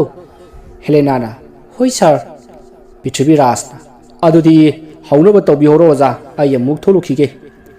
ꯑꯁꯨꯝꯅ ꯍꯥꯏꯔꯝꯂꯒ ꯃꯄꯥꯟꯂꯣꯝꯗ ꯊꯣꯛꯈꯤ ꯍꯦꯂꯦꯅꯥꯒꯤ ꯃꯃꯥꯅ ꯆꯥ ꯀꯞ ꯑꯃ ꯄꯨꯗꯨꯅ ꯆꯪꯂꯛꯏ ꯑꯣꯖꯥ ꯆꯥꯁꯤ ꯄꯥꯏꯕꯤꯌꯨ ꯄꯤꯇꯔꯅ ꯌꯥꯔꯅꯤ ꯏꯗꯣꯝꯆꯥ ꯍꯦꯛꯇ ꯊꯝꯕꯤꯌꯨ ꯃꯃꯥ ꯑꯗꯨꯁꯨ ꯆꯥ ꯑꯗꯨ ꯄꯤꯔꯝꯂꯒ ꯊꯣꯛꯈ꯭ꯔꯦ ꯄꯤꯇꯔꯅ ꯆꯥ ꯑꯗꯨ ꯊꯛꯅ ꯊꯛꯅ ꯑꯔꯣꯟꯕ ꯃꯤꯌꯦꯡ ꯑꯃꯗ ꯍꯦꯂꯦꯅꯥꯕꯨ ꯀꯣꯛꯇꯒꯤ ꯇꯣꯟ ꯐꯥꯎꯕ ꯃꯃꯤꯠ ꯀꯨꯞꯇꯅ ꯌꯦꯡꯂꯤ ꯍꯦꯂꯦꯅꯥꯅ ꯁꯥꯔ ꯁꯤ ꯀꯃꯥꯏ ꯇꯧꯗꯣꯏꯅꯣ ꯄꯤꯇꯔ ꯋꯥꯈꯜ ꯑꯃꯗ ꯂꯩꯔꯝꯕꯗꯒꯤ ꯍꯦꯂꯦꯅꯥꯅ ꯀꯧꯔꯛꯄꯗꯨꯗ ꯃꯁꯥ ꯑꯗꯣ ꯏꯐꯤꯡ ꯑꯐꯥꯏ ꯑꯣꯏꯅ ꯀꯔꯥꯏ ꯑꯣ ꯁꯤꯖꯤꯔꯥ ꯑꯁꯤ ꯍꯥꯏꯔꯒ ꯍꯦꯂꯦꯅꯥꯒꯤ ꯃꯁꯥ ꯅꯛꯁꯤꯜꯂꯒ ꯁꯤꯅ ꯁꯤꯗ ꯌꯦꯜꯂꯒ ꯃꯈꯥꯒꯤꯗꯨꯅ ꯄꯨꯔꯤꯒꯗꯕ ꯌꯥꯔꯗ꯭ꯔꯥ ꯍꯦꯂꯦꯅꯥꯅ ꯌꯥꯔꯅꯤ ꯁꯥꯔ ꯄꯤꯇꯔꯅ ꯐꯔꯦ ꯉꯁꯤꯒꯤꯗꯤ ꯂꯣꯏꯁꯤꯜꯂꯁꯤ ꯑꯍꯥꯟꯕ ꯂꯥꯛꯄꯅꯤꯅ ꯀꯣ ꯑꯗꯨꯅ ꯍꯌꯦꯡ ꯑꯃꯨꯛ ꯐꯖꯅ ꯇꯧꯔꯁꯤ ꯍꯦꯂꯦꯅꯥꯅ ꯐꯅꯤ ꯁꯥꯔ ꯄꯤꯇꯔ ꯊꯣꯛꯂꯛꯄꯗꯨ ꯎꯕꯗ ꯄ꯭ꯔꯤꯊꯤꯕꯤꯔꯥꯖꯅ ꯑꯣꯖꯥ ꯂꯣꯏꯕꯤꯔꯕ꯭ꯔꯥ ꯍꯥꯏꯅ ꯍꯪꯂꯛꯏ ꯃꯗꯨꯗ ꯄꯤꯇꯔꯁꯨ ꯍꯥꯏꯐꯦꯠ ꯅꯣꯛꯂꯒ ꯉꯁꯤꯒꯤꯗꯤ ꯂꯣꯏꯖꯔꯦ ꯑꯪꯀꯜ ꯍꯥꯏꯅ ꯈꯨꯝꯃꯤ ꯃꯗꯨꯗꯒꯤ ꯄ꯭ꯔꯤꯊꯤꯕꯤꯔꯥꯖꯅ ꯂꯥꯎꯅꯦ ꯁꯤꯗ ꯉꯥꯏꯍꯥꯛ ꯐꯝꯃꯨ ꯋꯥꯔꯤ ꯁꯥꯈꯤꯁꯤꯅꯦ ꯑꯁꯤ ꯍꯥꯏꯅ ꯀꯧꯁꯤꯜꯂꯝꯃꯤ ꯃꯗꯨꯗꯒꯤ ꯄꯤꯇꯔꯁꯨ ꯄ꯭ꯔꯤꯊꯤꯕꯤꯔꯥꯖꯅ ꯐꯝꯂꯤꯕ ꯇꯦꯕꯜ ꯑꯗꯨꯒꯤ ꯃꯅꯥꯛꯇ ꯐꯝꯊꯩ ꯑꯗꯨꯒ ꯋꯥꯔꯤ ꯍꯧꯔꯛꯏ ꯑꯪꯀꯜ ꯍꯧꯖꯤꯛꯁꯤꯕꯨ ꯀꯔꯝ ꯄꯥꯜꯕꯤꯔꯤꯒꯦ ꯄ꯭ꯔꯤꯊꯤꯕꯤꯔꯥꯖꯅ ꯀꯩꯗꯧꯔꯨꯅꯤ ꯄꯪꯂꯩ ꯂꯩꯔꯤꯕ ꯍꯥꯏꯗꯨꯅꯤꯗꯅ ꯄꯤꯇꯔꯅ ꯑꯪꯀꯜ ꯊꯕꯛꯀꯥꯗꯤ ꯀꯌꯥ ꯏꯆꯠ ꯆꯠꯇ꯭ꯔꯕꯣ ꯄ꯭ꯔꯤꯊꯤꯕꯤꯔꯥꯖꯅ ꯆꯠꯇ꯭ꯔꯦ ꯑꯍꯜ ꯑꯣꯏꯁꯤꯜꯂꯛꯄꯁꯤꯗ ꯑꯁꯨꯝ ꯑꯉꯥꯡꯁꯤꯗ ꯁꯤꯟꯅꯊꯣꯛꯑꯒ ꯃꯔꯛ ꯃꯔꯛꯇ ꯑꯃꯨꯛꯇꯤ ꯆꯠꯂꯤ ꯃꯗꯨꯗ ꯄꯤꯇꯔꯅ ꯍꯣꯏꯗ ꯑꯪꯀꯜ ꯑꯍꯜ ꯑꯣꯏꯁꯤꯜꯂꯛꯑꯕꯅꯤꯅ ꯆꯠꯇꯕꯅ ꯐꯔꯦꯗ ꯌꯨꯝꯗ ꯅꯨꯡꯉꯥꯏꯅ ꯄꯣꯊꯥꯔꯒ ꯂꯩꯕꯤꯔꯣ ꯑꯪꯀꯜꯒꯤ ꯂꯟ ꯊꯨꯝ ꯃꯌꯥꯝꯁꯤꯕꯨ ꯀꯅꯥꯅ ꯆꯥꯕꯗ ꯂꯣꯏꯕ ꯉꯝꯗꯣꯏꯅꯣ ꯑꯁꯤ ꯍꯥꯏꯔꯒ ꯃꯈꯣꯏ ꯑꯅꯤꯃꯛ ꯅꯣꯛꯃꯤꯟꯅꯔꯤ ꯇꯥꯟꯖꯥ ꯑꯗꯨꯗ ꯈꯪꯍꯧꯗꯅ ꯌꯨꯝꯂꯣꯝꯗꯒꯤ ꯕꯦꯂꯤꯅ ꯄꯥꯕꯨꯡ ꯑꯪꯀꯜ ꯂꯝꯀꯨꯒꯤ ꯐꯣꯟ ꯂꯥꯛꯑꯦ ꯍꯥꯏꯗꯨꯅ ꯀꯧꯔꯛꯏ ꯄ꯭ꯔꯤꯊꯤꯕꯤꯔꯥꯖꯅ ꯑꯣ ꯂꯥꯛꯑꯦ ꯑꯣꯖꯥ ꯉꯥꯏꯍꯥꯛ ꯐꯝꯕꯤꯍꯧꯈꯨꯒꯣ ꯃꯗꯨꯗ ꯄꯤꯇꯔꯅ ꯐꯅꯤ ꯐꯅꯤ ꯑꯪꯀꯜ ꯃꯁꯤꯗꯒꯤ ꯄ꯭ꯔꯤꯊꯤꯕꯤꯔꯥꯖ ꯑꯗꯣ ꯌꯨꯝꯂꯣꯝꯗ ꯆꯪꯈꯤ ꯄꯤꯇꯔꯅ ꯑꯈꯥꯕ ꯃꯤꯅꯨꯛ ꯑꯃꯒ ꯂꯣꯏꯅꯅ ꯄ꯭ꯔꯤꯊꯤꯕꯤꯔꯥꯖꯄꯨ ꯌꯦꯡꯗꯨꯅ ꯂꯩꯍꯧꯏ ꯑꯗꯨꯒ ꯏꯁꯤꯡ ꯆꯥꯏꯗꯨꯅ ꯂꯩꯔꯝꯂꯤꯕ ꯃꯤꯑꯣꯏ ꯑꯃꯗ ꯄꯤꯇꯔꯅ ꯑꯪꯀꯜ ꯊꯣꯔꯛꯂꯒ ꯑꯩ ꯆꯠꯈ꯭ꯔꯦ ꯍꯥꯏꯅ ꯈꯔ ꯍꯥꯏꯕꯤꯌꯨ ꯍꯥꯏꯔꯝꯂꯒ ꯒꯦꯠꯂꯣꯝꯗ ꯊꯣꯔꯛꯂꯝꯃꯤ ꯅꯨꯡꯇꯤꯒꯤ ꯂꯦꯞꯇꯅ ꯁꯨꯝ ꯆꯥꯡ ꯅꯥꯏꯅ ꯇꯨꯏꯁꯟ ꯑꯗꯨꯃꯛ ꯇꯧꯔꯤ ꯄꯤꯇꯔꯁꯨ ꯃꯥꯒꯤ ꯐꯠꯇ꯭ꯔꯕ ꯋꯥꯈꯜꯗꯣ ꯍꯦꯟꯅ ꯃꯄꯥꯡꯒꯜ ꯀꯟꯈꯠꯂꯛꯂꯤ ꯃꯔꯝ ꯑꯗꯨꯅ ꯃꯍꯥꯛꯀꯤ ꯈꯨꯗꯣꯡꯆꯥꯒꯗꯕ ꯇꯟꯖꯥ ꯑꯃ ꯌꯦꯡꯗꯨꯅ ꯂꯩꯔꯤ ꯅꯣꯡꯃ ꯍꯦꯂꯦꯅꯥꯒꯤ ꯏꯃꯨꯡ ꯃꯅꯨꯡ ꯄꯨꯝꯕ ꯍꯣꯇꯦꯜ ꯑꯃ ꯁꯪꯒꯥꯕꯒꯤ ꯏꯟꯚꯥꯏꯠ ꯂꯥꯛꯂꯝꯃꯤ ꯑꯗꯨꯕꯨ ꯍꯦꯂꯦꯅꯥꯗꯤ ꯃꯥꯒꯤ ꯁ꯭ꯀꯨꯜꯒꯤ ꯑꯦꯛꯖꯥꯝ ꯅꯛꯁꯤꯜꯂꯛꯄꯅ ꯇꯨꯏꯁꯟ ꯑꯗꯣ ꯑꯗꯨꯃꯛ ꯇꯧꯗꯨꯅ ꯂꯩꯍꯧꯅꯕ ꯍꯥꯏꯔꯝꯃꯤ ꯍꯦꯂꯦꯅꯥ ꯃꯊ꯭ꯋꯥꯏ ꯏꯅꯨꯡ ꯅꯨꯡꯉꯥꯏꯇꯅ ꯂꯩꯍꯧꯕ ꯇꯥꯔꯝꯃꯤ ꯑꯁꯨꯝꯅ ꯃꯈꯣꯏꯁꯨ ꯂꯣꯏꯁꯤꯟꯕ ꯂꯣꯏꯗꯨꯅ ꯊꯣꯔꯛꯄꯗ ꯑꯣꯖꯥ ꯄꯤꯇꯔꯁꯨ ꯇꯨꯏꯁꯟꯒꯤꯗꯃꯛꯇ ꯂꯥꯛꯄꯗꯣ ꯊꯦꯡꯅꯔꯤ ꯃꯗꯨꯗ ꯄꯤꯇꯔꯅ ꯑꯪꯀꯜ ꯀꯗꯥꯏꯗ ꯆꯠꯄꯤꯒꯗꯧꯔꯤꯕꯅꯣ ꯄ꯭ꯔꯤꯊꯤꯕꯤꯔꯥꯖꯅ ꯍꯣꯇꯦꯜ ꯑꯃ ꯁꯪꯒꯥꯕꯒꯤ ꯆꯥꯛ ꯇꯧꯕꯅꯤꯅꯦ ꯍꯦꯂꯦꯟꯁꯨ ꯂꯩꯍꯧꯔꯤꯕꯅꯤ ꯑꯦꯛꯖꯥꯝꯁꯨ ꯀꯨꯏꯗ꯭ꯔꯦ ꯑꯗꯨꯅ ꯑꯣꯖꯥꯅ ꯈꯔ ꯐꯖꯅ ꯍꯣꯠꯅꯕꯤꯗꯕ ꯌꯥꯗꯦꯀꯣ ꯄꯤꯇꯔꯅ ꯍꯣꯏ ꯑꯪꯀꯜ ꯑꯩꯁꯨ ꯑꯉꯝꯕ ꯊꯥꯛꯇ ꯍꯣꯠꯅꯖꯒꯦ ꯄ꯭ꯔꯤꯊꯤꯕꯤꯔꯥꯖꯅ ꯐꯔꯦ ꯑꯣꯖꯥ ꯑꯗꯨꯗꯤ ꯃꯇꯝꯁꯨ ꯊꯦꯡꯖꯤꯜꯂꯛꯂꯦ ꯑꯩꯈꯣꯏ ꯑꯃꯨꯛ ꯆꯠꯅꯅꯕ ꯇꯧꯔꯛꯈꯤꯒꯦ ꯑꯁꯤ ꯍꯥꯏꯗꯨꯅ ꯊꯣꯛꯈ꯭ꯔꯦ ꯃꯁꯤꯒꯤ ꯈꯨꯗꯣꯡꯆꯥꯕ ꯑꯁꯤ ꯌꯦꯡꯂꯒ ꯄꯤꯇꯔꯅ ꯃꯇꯝ ꯀꯨꯏꯅꯗꯒꯤ ꯅꯤꯡꯂꯛꯂꯤꯕ ꯐꯠꯇ꯭ꯔꯕ ꯋꯥꯈꯜ ꯑꯗꯨꯕꯨ ꯄꯥꯡꯊꯣꯛꯂꯒꯦ ꯍꯥꯏꯗꯨꯅ ꯆꯞ ꯌꯨꯡꯅ ꯂꯦꯞꯈ꯭ꯔꯦ ꯄꯤꯇꯔ ꯅꯣꯛꯐꯦꯠ ꯇꯧꯅ ꯃꯇꯝ ꯀꯨꯏꯅ ꯁꯥꯒꯠꯂꯛꯄ ꯋꯥꯈꯜ ꯑꯗꯣ ꯅꯤꯡꯕ ꯊꯨꯡꯕꯒꯤ ꯃꯃꯤ ꯑꯃ ꯎꯔꯛꯄꯗ ꯍꯔꯥꯎꯔꯤ ꯑꯗꯨꯝꯅ ꯈꯟꯅ ꯄꯤꯇꯔ ꯇꯨꯏꯁꯟ ꯇꯧꯐꯝ ꯀꯥ ꯑꯗꯣꯝꯗ ꯑꯃꯨꯛ ꯆꯪꯂꯛꯇꯨꯅ ꯇꯦꯕꯜ ꯑꯗꯨꯗ ꯂꯥꯏꯔꯤꯛ ꯐꯥꯛꯇꯣꯛꯇꯨꯅ ꯄꯥꯔꯒ ꯂꯩꯔꯤꯕ ꯍꯦꯂꯦꯅꯥꯗ ꯃꯨꯟꯅ ꯃꯇꯤꯟ ꯌꯣꯠꯇꯨꯅ ꯌꯦꯡꯂꯒ ꯍꯦꯂꯦꯅꯥꯕꯨ ꯃꯇꯧ ꯀꯔꯝꯅ ꯈꯨꯗꯨꯝ ꯆꯟꯁꯤꯒꯦ ꯈꯟꯕ ꯍꯧꯔꯛꯂꯤ ꯑꯁꯨꯝꯅ ꯋꯥꯈꯜ ꯇꯧꯅ ꯆꯤꯌꯥꯔ ꯑꯗꯨꯗ ꯐꯝꯂꯤꯉꯩꯗ ꯋꯦꯇꯔ ꯑꯃꯅ ꯆꯥꯅꯅꯕ ꯑꯃꯁꯨꯡ ꯆꯥ ꯄꯨꯗꯨꯅ ꯆꯪꯂꯛꯏ ꯇꯦꯕꯜ ꯑꯗꯨꯗ ꯀꯞ ꯑꯃ ꯋꯦꯇꯔ ꯑꯗꯨꯅ ꯆꯥ ꯑꯗꯨ ꯍꯩꯔꯤ ꯆꯥ ꯑꯗꯨ ꯍꯩꯕ ꯂꯣꯏꯔꯕ ꯃꯇꯨꯡ ꯄꯤꯇꯔꯅ ꯋꯦꯇꯔ ꯑꯗꯨꯕꯨ ꯊꯣꯛꯈꯤꯅꯕ ꯍꯥꯏꯔꯝꯃꯤ ꯋꯦꯇꯔ ꯑꯗꯨꯁꯨ ꯊꯤꯡꯊꯗꯅ ꯑꯗꯨꯃꯛ ꯊꯣꯛꯈꯤꯔꯝꯃꯤ ꯃꯁꯤꯒꯤ ꯃꯇꯨꯡ ꯃꯃꯥꯡꯗ ꯖꯦꯛꯅ ꯒ꯭ꯌꯥꯟ ꯃꯥꯡꯗꯨꯅ ꯂꯩꯔꯤꯉꯩꯗ ꯎꯈꯤꯕ ꯊꯧꯗꯣꯛꯁꯤꯡ ꯑꯗꯣ ꯍꯧꯖꯤꯛ ꯖꯦꯛꯅ ꯄꯥꯔꯤꯕ ꯗꯥꯏꯔꯤ ꯑꯗꯨꯗ ꯌꯥꯎꯔꯝꯂꯤ ꯃꯗꯨꯗ ꯖꯦꯛꯇꯣ ꯃꯥꯅ ꯃꯃꯥꯡꯗ ꯎꯈꯤꯕꯁꯤꯡ ꯑꯗꯣ ꯅꯤꯡꯁꯤꯡꯂꯛꯂꯤ ꯑꯁꯨꯝꯅ ꯅꯤꯡꯁꯤꯡꯂꯕ ꯃꯇꯨꯡ ꯗꯥꯏꯔꯤ ꯑꯗꯣ ꯃꯈꯥ ꯄꯥꯊꯔꯛꯏ ꯑꯁꯨꯝꯅ ꯐꯠꯇ꯭ꯔꯕ ꯊꯣꯛꯍꯟꯅꯤꯡꯗ꯭ꯔꯕ ꯊꯧꯗꯣꯛꯁꯤꯡ ꯑꯗꯣ ꯊꯣꯛꯈ꯭ꯔꯕ ꯃꯇꯨꯡ ꯍꯦꯂꯦꯅꯥꯗꯣ ꯏꯉꯛ ꯉꯛꯅ ꯃꯁꯥ ꯑꯗꯣ ꯇꯔꯪ ꯑꯃꯗ ꯂꯩꯈ꯭ꯔꯦ ꯃꯇꯝꯗꯨ ꯍꯦꯂꯦꯅꯥꯒꯤ ꯃꯆꯦ ꯕꯤꯂꯤꯁꯨ ꯃꯅꯥꯎ ꯅꯨꯄꯤ ꯌꯨꯝꯗ ꯃꯊꯟꯇ ꯂꯩꯍꯧꯏ ꯍꯥꯏꯗꯨꯅ ꯉꯟꯇꯥꯅ ꯍꯜꯂꯛꯂꯝꯃꯤ꯫ ꯕꯦꯂꯤꯅ ꯍꯦꯂꯦꯅꯥꯕꯨ ꯀꯧꯗꯨꯅ ꯆꯪꯂꯛꯏ꯫ ꯍꯦꯂꯦꯟ, ꯍꯦꯂꯦꯟ, ꯀꯥꯏꯗ ꯂꯩꯒꯦ ꯅꯪꯕꯣ? ꯑꯁꯨꯝꯅ ꯀꯣꯏꯀꯧ ꯀꯧꯔꯤ ꯑꯗꯨꯕꯨ ꯈꯨꯝꯂꯛꯇꯕꯗꯒꯤ ꯕꯤꯂꯤꯅ ꯃꯥꯒꯤ ꯂꯥꯏꯔꯤꯛ ꯇꯧꯐꯝ ꯑꯗꯣꯝꯗ ꯆꯪꯂꯛꯂꯝꯃꯤ꯫ ꯊꯣꯡ ꯑꯗꯣ ꯍꯥꯡꯒꯦ ꯇꯧꯕꯗ ꯉꯁꯥꯏ ꯄꯤꯇꯔꯅ ꯃꯅꯨꯡꯗꯒꯤ ꯂꯣꯜꯂꯝꯕ ꯑꯗꯨꯅ ꯍꯥꯡꯕ ꯌꯥꯔꯝꯗꯦ꯫ ꯃꯗꯨꯗ ꯕꯤꯂꯤꯅ ꯍꯦꯂꯦꯟ ꯀꯩꯗꯧꯔꯒꯦ ꯁꯦ ꯊꯣꯡꯁꯦ ꯍꯥꯡꯉꯣ ꯍꯥꯏꯅ ꯍꯟꯖꯤꯟ ꯍꯟꯖꯤꯟ ꯀꯧꯔꯝꯃꯤ꯫ ꯑꯗꯨꯕꯨ ꯇꯥꯃꯜꯂꯛꯇꯕ ꯑꯗꯨꯗ ꯃꯍꯥꯛ ꯆꯤꯡꯅꯕ ꯂꯥꯡꯇꯛꯅꯕ ꯃꯌꯥꯝ ꯑꯃ ꯍꯦꯟꯖꯤꯜꯂꯛꯇꯨꯅ ꯀꯟꯅ ꯅꯝꯈꯥꯏꯗꯨꯅ ꯆꯪꯅꯅꯕ ꯍꯣꯠꯅꯔꯤ꯫ ꯁꯣꯝꯗꯅ ꯍꯦꯂꯦꯅꯥ ꯑꯗꯣ ꯇꯧꯔꯤꯕ ꯃꯑꯣꯡ ꯑꯗꯨꯗ ꯇꯔꯪ ꯑꯃꯗ ꯂꯩꯔꯝꯕꯗꯒꯤ ꯃꯁꯤꯅ ꯊꯣꯡ ꯅꯝꯈꯥꯏꯕꯒꯤ ꯃꯈꯣꯜ ꯇꯥꯔꯛꯄ ꯑꯗꯨꯗ ꯒ꯭ꯌꯥꯟ ꯂꯥꯛꯏ꯫ ꯃꯥꯅ ꯒ꯭ꯌꯥꯟ ꯂꯥꯛꯄꯒ ꯃꯥꯒꯤ ꯃꯅꯥꯛꯇ ꯇꯥꯗꯨꯅ ꯄꯤꯇꯔꯒꯤ ꯊꯋꯥꯏ ꯌꯥꯎꯗ꯭ꯔꯕ ꯍꯛꯆꯥꯡ ꯑꯗꯨꯅ ꯂꯩꯔꯝꯕꯗꯨ ꯎꯕꯗ ꯈꯪꯂꯥꯎ ꯂꯥꯎꯏ꯫ ꯃꯗꯨ ꯇꯥꯕꯗ ꯃꯆꯦ ꯕꯤꯂꯤꯁꯨ ꯊꯣꯡ ꯑꯗꯣ ꯅꯝꯈꯥꯏꯗꯨꯅ ꯆꯪꯂꯛꯏ꯫ ꯍꯦꯂꯦꯅꯥꯁꯨ ꯈꯪꯕꯣꯏ ꯂꯥꯛꯄꯣꯏ ꯄꯤꯇꯔꯒꯤ ꯑꯁꯤꯕ ꯍꯛꯆꯥꯡ ꯑꯗꯣ ꯏꯟꯊꯣꯔꯛꯏ ꯑꯗꯨꯒ ꯀꯞꯄꯤ꯫ ꯍꯦꯂꯦꯅꯥꯅ ꯃꯆꯦꯒꯤ ꯃꯅꯥꯛꯇ ꯆꯦꯟꯁꯤꯟꯗꯨꯅ ꯀꯣꯟꯗꯨꯅ ꯀꯞꯄꯤ꯫ ꯃꯆꯦꯅ ꯇꯞꯅ ꯃꯀꯣꯛꯀ ꯅꯥꯟꯊꯗꯨꯅ ꯍꯦꯂꯦꯟ ꯆꯦꯆꯦꯗ ꯍꯥꯏꯌꯣ ꯃꯇꯧ ꯀꯔꯝꯅ ꯊꯣꯛꯂꯤꯕꯅꯣ? ꯀꯩꯁꯨ ꯈꯟꯒꯅꯨꯁꯦ ꯆꯦꯆꯦ ꯂꯩꯔꯤꯕꯁꯤꯗꯤ ꯑꯁꯤ ꯍꯥꯏꯗꯨꯅ ꯍꯦꯂꯦꯟꯕꯨ ꯊꯦꯝꯖꯤꯟꯕꯤꯔꯒ ꯋꯥ ꯍꯪꯂꯤ꯫ ꯍꯦꯂꯦꯅꯥꯁꯨ ꯊꯣꯛꯈ꯭ꯔꯤꯕ ꯊꯧꯗꯣꯛ ꯃꯌꯥꯝ ꯑꯗꯣ ꯑꯃꯠꯇ ꯆꯤꯊꯗꯅ ꯇꯝꯂꯤ꯫ ꯃꯗꯨꯗ ꯕꯤꯂꯤꯅ ꯐꯔꯦꯁꯦ ꯑꯗꯨꯗꯤ ꯅꯪ ꯋꯥꯈꯜ ꯄꯤꯛꯊꯕ ꯌꯥꯗꯦ꯫ ꯍꯧꯖꯤꯛ ꯑꯁꯤꯕ ꯍꯛꯆꯥꯡꯁꯤ ꯃꯌꯥꯝ ꯃꯥꯡꯗ ꯎꯠꯊꯣꯛꯇꯨꯅ ꯄꯨꯊꯣꯛꯂꯨꯔꯕꯗꯤ ꯄꯥꯕꯨꯡꯒꯤ ꯏꯖꯠꯇ ꯌꯥꯝꯅ ꯁꯣꯛꯀꯅꯤ꯫ ꯑꯗꯨꯅ ꯍꯧꯖꯤꯛ ꯂꯣꯟꯅ ꯍꯛꯆꯥꯡ ꯑꯁꯦ ꯃꯐꯝ ꯀꯔꯥꯏꯗꯅꯣ ꯑꯃꯗ ꯂꯪꯊꯣꯛꯎꯕꯅ ꯐꯒꯅꯤ꯫ ꯃꯗꯨꯗ ꯍꯦꯂꯦꯅꯥꯅ ꯃꯈꯣꯜ ꯅꯤꯛꯅ ꯆꯦꯆꯦ ꯑꯩ ꯒ꯭ꯌꯥꯟ ꯇꯥꯗ꯭ꯔꯦ ꯑꯁꯤ ꯍꯥꯏꯔꯒ ꯀꯞꯂꯤ꯫ ꯕꯤꯂꯤꯅ ꯄꯤꯇꯔꯒꯤ ꯑꯁꯤꯕ ꯍꯛꯆꯥꯡ ꯑꯗꯨꯕꯨ ꯌꯦꯡꯂꯤ ꯑꯗꯨꯒ ꯍꯦꯂꯦꯟ ꯁꯤ ꯄꯥꯏꯌꯣ ꯂꯥꯎꯅꯦ ꯅꯪꯕꯣ ꯑꯗꯨꯒ ꯑꯩꯈꯣꯏꯒꯤ ꯑꯃꯟꯕ ꯒꯨꯍꯥꯗꯨꯒꯤ ꯃꯅꯨꯡꯗ ꯊꯥꯗꯈ꯭ꯔꯁꯤ ꯑꯁꯤ ꯍꯥꯏꯗꯨꯅ ꯀꯧꯔꯤ꯫ ꯍꯦꯂꯦꯅꯥꯁꯨ ꯌꯥꯝꯅ ꯀꯤꯅ ꯆꯪꯂꯛꯇꯨꯅ ꯃꯆꯦꯅ ꯍꯥꯏꯔꯤꯕ ꯑꯗꯣ ꯇꯧꯔꯤ꯫ ꯃꯕꯥꯅꯤ ꯆꯪꯗꯨꯅ ꯌꯥꯝꯅ ꯋꯥꯅ ꯄꯤꯇꯔꯒꯤ ꯑꯁꯤꯕ ꯍꯛꯆꯥꯡ ꯑꯗꯨꯕꯨ ꯄꯣꯔꯛꯇꯨꯅ ꯃꯈꯣꯏꯒꯤ ꯌꯨꯝꯒꯤ ꯃꯈꯥ ꯏꯊꯪ ꯊꯪꯕ ꯄꯣꯠ ꯆꯩ ꯊꯝꯅꯕ ꯃꯐꯝ ꯑꯃꯗ ꯒꯨꯍꯥ ꯑꯃꯟꯕ ꯑꯃ ꯂꯩꯕ ꯑꯗꯨꯒꯤ ꯃꯅꯨꯡ ꯑꯗꯨꯗ ꯊꯥꯗꯅꯕꯒꯤꯗꯃꯛ ꯍꯥꯏꯗꯨꯅ ꯄꯣꯔꯛꯂꯤ꯫ ꯒꯨꯍꯥ ꯂꯩꯕ ꯀꯥ ꯑꯗꯨꯒꯤ ꯊꯣꯡ ꯑꯗꯣ ꯍꯥꯡꯗꯨꯅ ꯆꯪꯂꯛꯏ ꯑꯗꯨꯒ ꯒꯨꯍꯥ ꯑꯗꯨꯒꯤ ꯃꯄꯥꯟꯗ ꯍꯛꯆꯥꯡ ꯑꯗꯣ ꯊꯥꯡꯒꯠꯂꯗꯨꯅ ꯕꯤꯂꯤꯅ ꯁꯦ ꯃꯈꯣꯡꯗ ꯐꯖꯅ ꯄꯥꯏꯌꯨ ꯑꯗꯨꯒ ꯊꯥꯗꯈ꯭ꯔꯁꯤ ꯑꯁꯤ ꯍꯥꯏꯔꯒ ꯕꯤꯂꯤꯅ ꯃꯀꯣꯛꯂꯣꯝ ꯑꯗꯣ ꯍꯥꯟꯅ ꯊꯥꯗꯈ꯭ꯔꯤ ꯑꯗꯨꯒ ꯃꯈꯣꯡꯂꯣꯝ ꯊꯪꯕ ꯍꯦꯂꯦꯅꯥꯅ ꯄꯥꯏꯍꯧꯕ ꯑꯗꯨꯅ ꯍꯦꯂꯦꯅꯥꯒꯤ ꯃꯉꯛꯁꯝꯗ ꯁꯤꯔꯤꯕ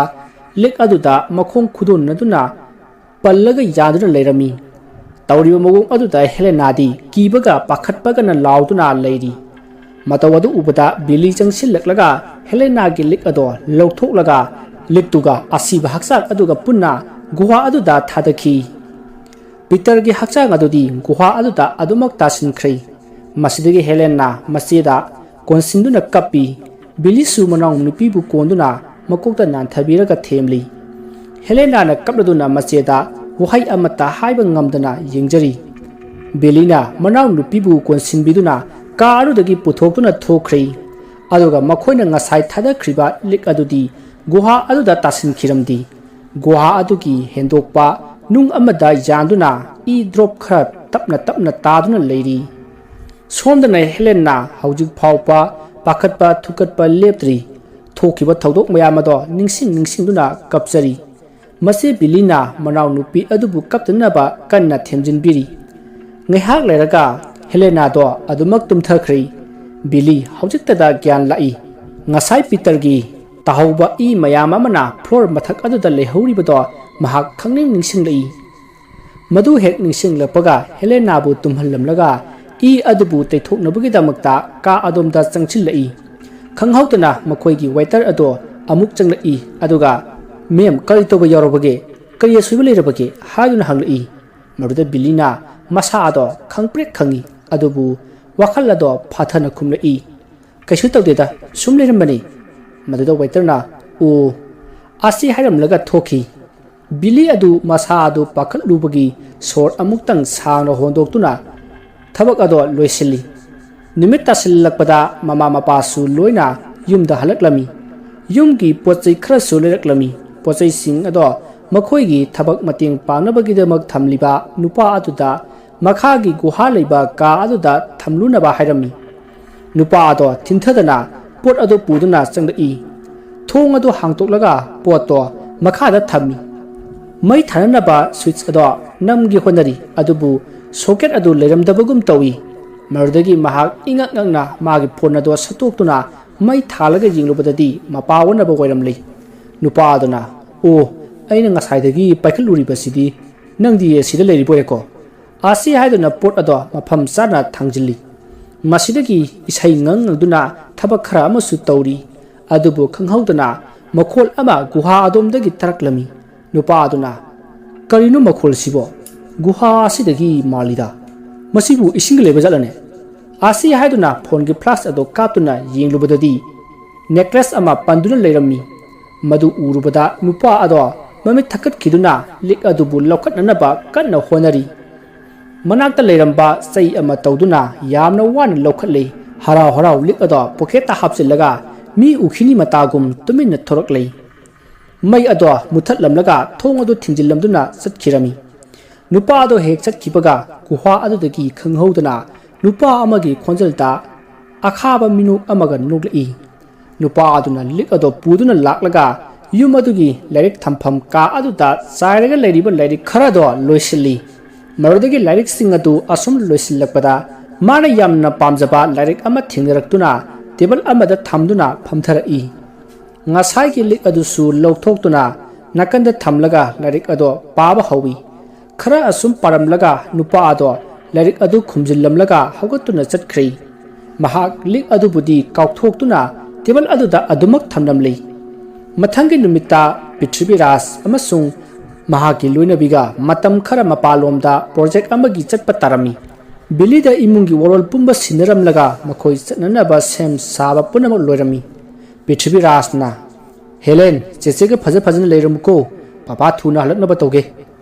madude Helena nasu hoi papa haiduna lehori driver na gari start tawduna gari da Prithviraj amati mahaki loinabi kakhat khrei gari manungdagi makhut hairamlaga adumak chatkhrai mama mapa animak chatkhiba aduda mamaya do khara maksinna yumlomda onsillaga machin manaw ado sangkhrai asumna matam khara karisu akaibi yauduna ingna sikna haukhrai nungmagi numitni nungsu kanna tari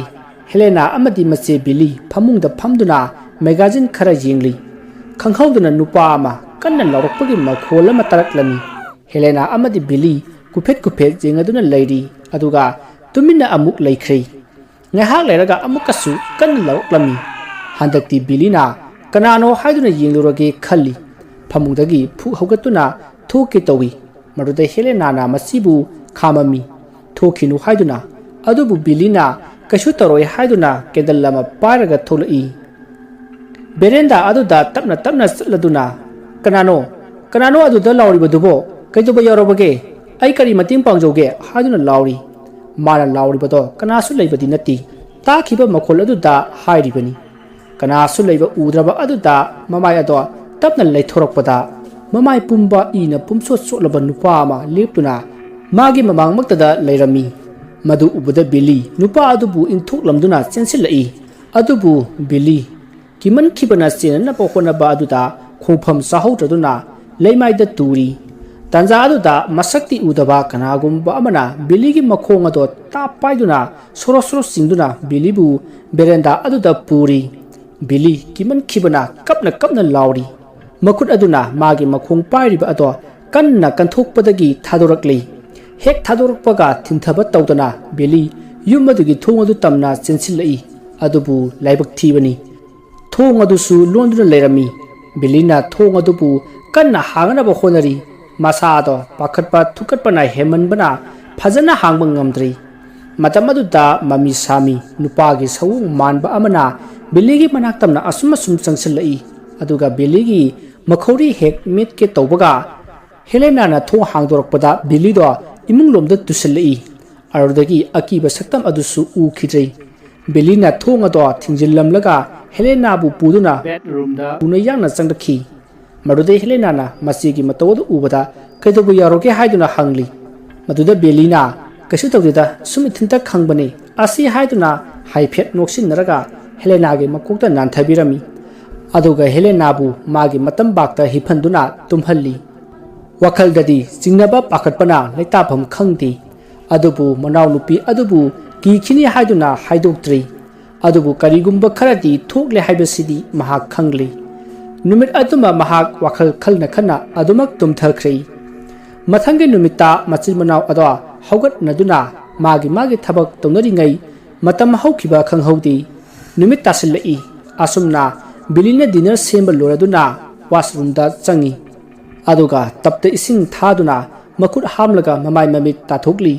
अदुबु लोइबगा नोंखल्लकपदा मागी मतुंगदा मी अमा लेपदो मिंगसेल अदुदा उखी बेली पाखतुना फट ओंथोकतुना यिंगलुबददी कनासु लेरमदी बेली वखल अदु फाथना मागे ममिना पंगुदा उबो ओइरमगनी खंदोक्तुना तप अदुदा नोंथदुना Larry तांजा अदुदा खंहौदुना तुंगलोमदगी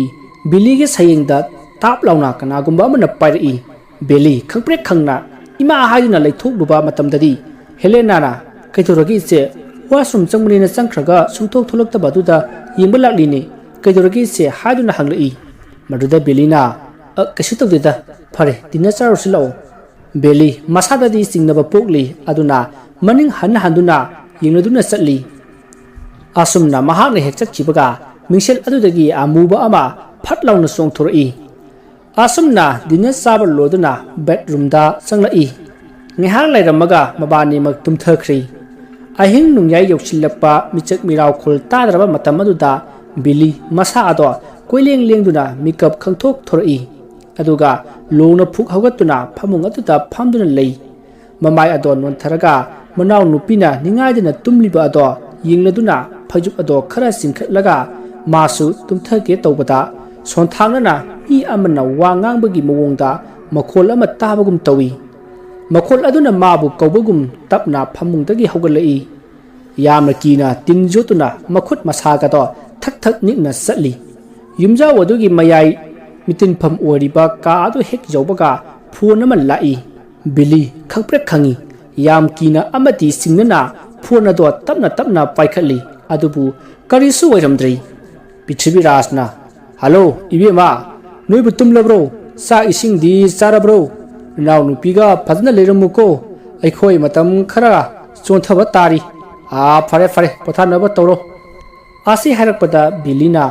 होई पपा हारगा phone अदु थमख्री मसिदगी बिली तपना चंगलक्तुना bedroom गी थोंग अदो थिंजली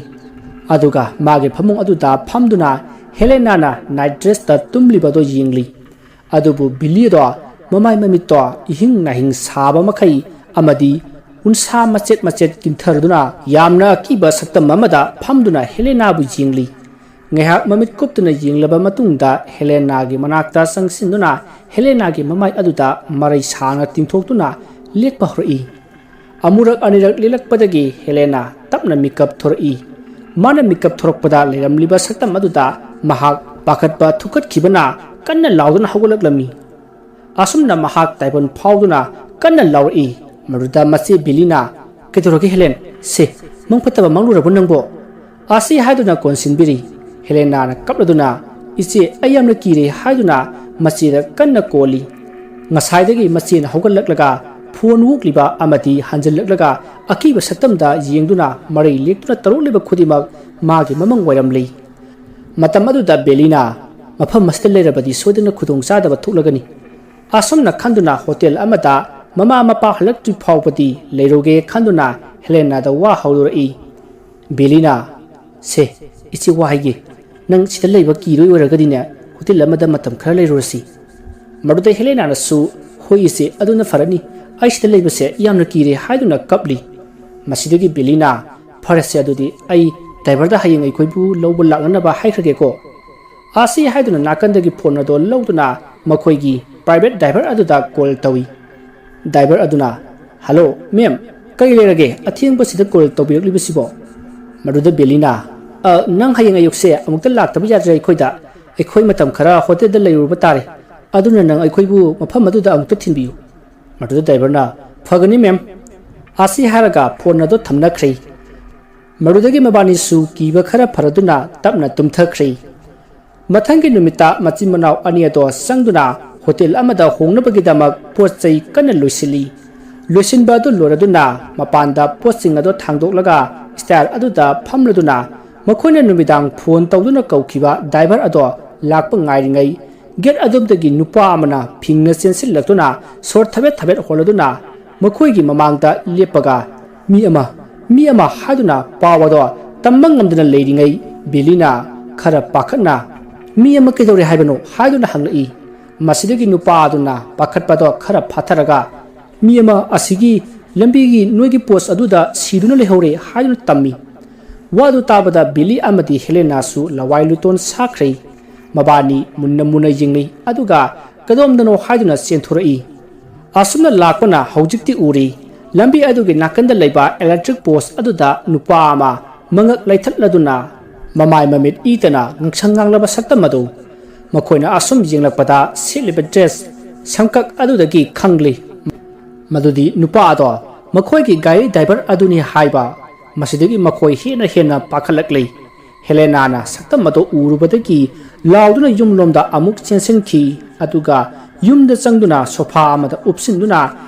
ꯍꯤꯞꯂꯒ ꯀꯟꯅ ꯀꯞꯂꯤ꯫ ꯕꯤꯂꯤꯁꯨ ꯇꯞꯅ ꯆꯪꯁꯤꯜꯂꯛꯇꯨꯅ ꯋꯥ ꯑꯃꯠꯇ ꯉꯥꯡꯗꯅ ꯍꯦꯂꯦꯅꯥꯒꯤ ꯃꯅꯥꯛꯇ ꯒ꯭ꯌꯥꯟ ꯃꯥꯡꯂꯕ ꯑꯕꯒꯨꯝ ꯆꯞ ꯌꯨꯡꯅ ꯐꯝꯊꯔꯛꯏ ꯑꯗꯨꯒ ꯋꯥꯈꯜ ꯑꯃꯗ ꯃꯪꯗꯨꯅ ꯇꯨꯃꯤꯟꯅ ꯂꯩꯈ꯭ꯔꯦ꯫ ꯑꯁꯨꯝꯅ ꯂꯩꯔꯝꯕꯗꯒꯤ ꯍꯦꯂꯦꯅꯥ ꯇꯨꯝꯊꯔꯨꯔꯕ ꯃꯥꯜꯂꯤ꯫ ꯇꯞꯅ ꯃꯤꯀꯞ ꯊꯣꯔꯛꯏ꯫ ꯃꯃꯤꯠ ꯑꯗꯨ ꯇꯞꯅ ꯄꯥꯡꯊꯣꯔꯛꯂꯒ ꯐꯃꯨꯡ ꯑꯗꯨꯗꯒꯤ ꯃꯃꯤꯠ ꯅꯣꯏꯔꯗꯨꯅ ꯍꯧꯒꯠꯂꯛꯏ꯫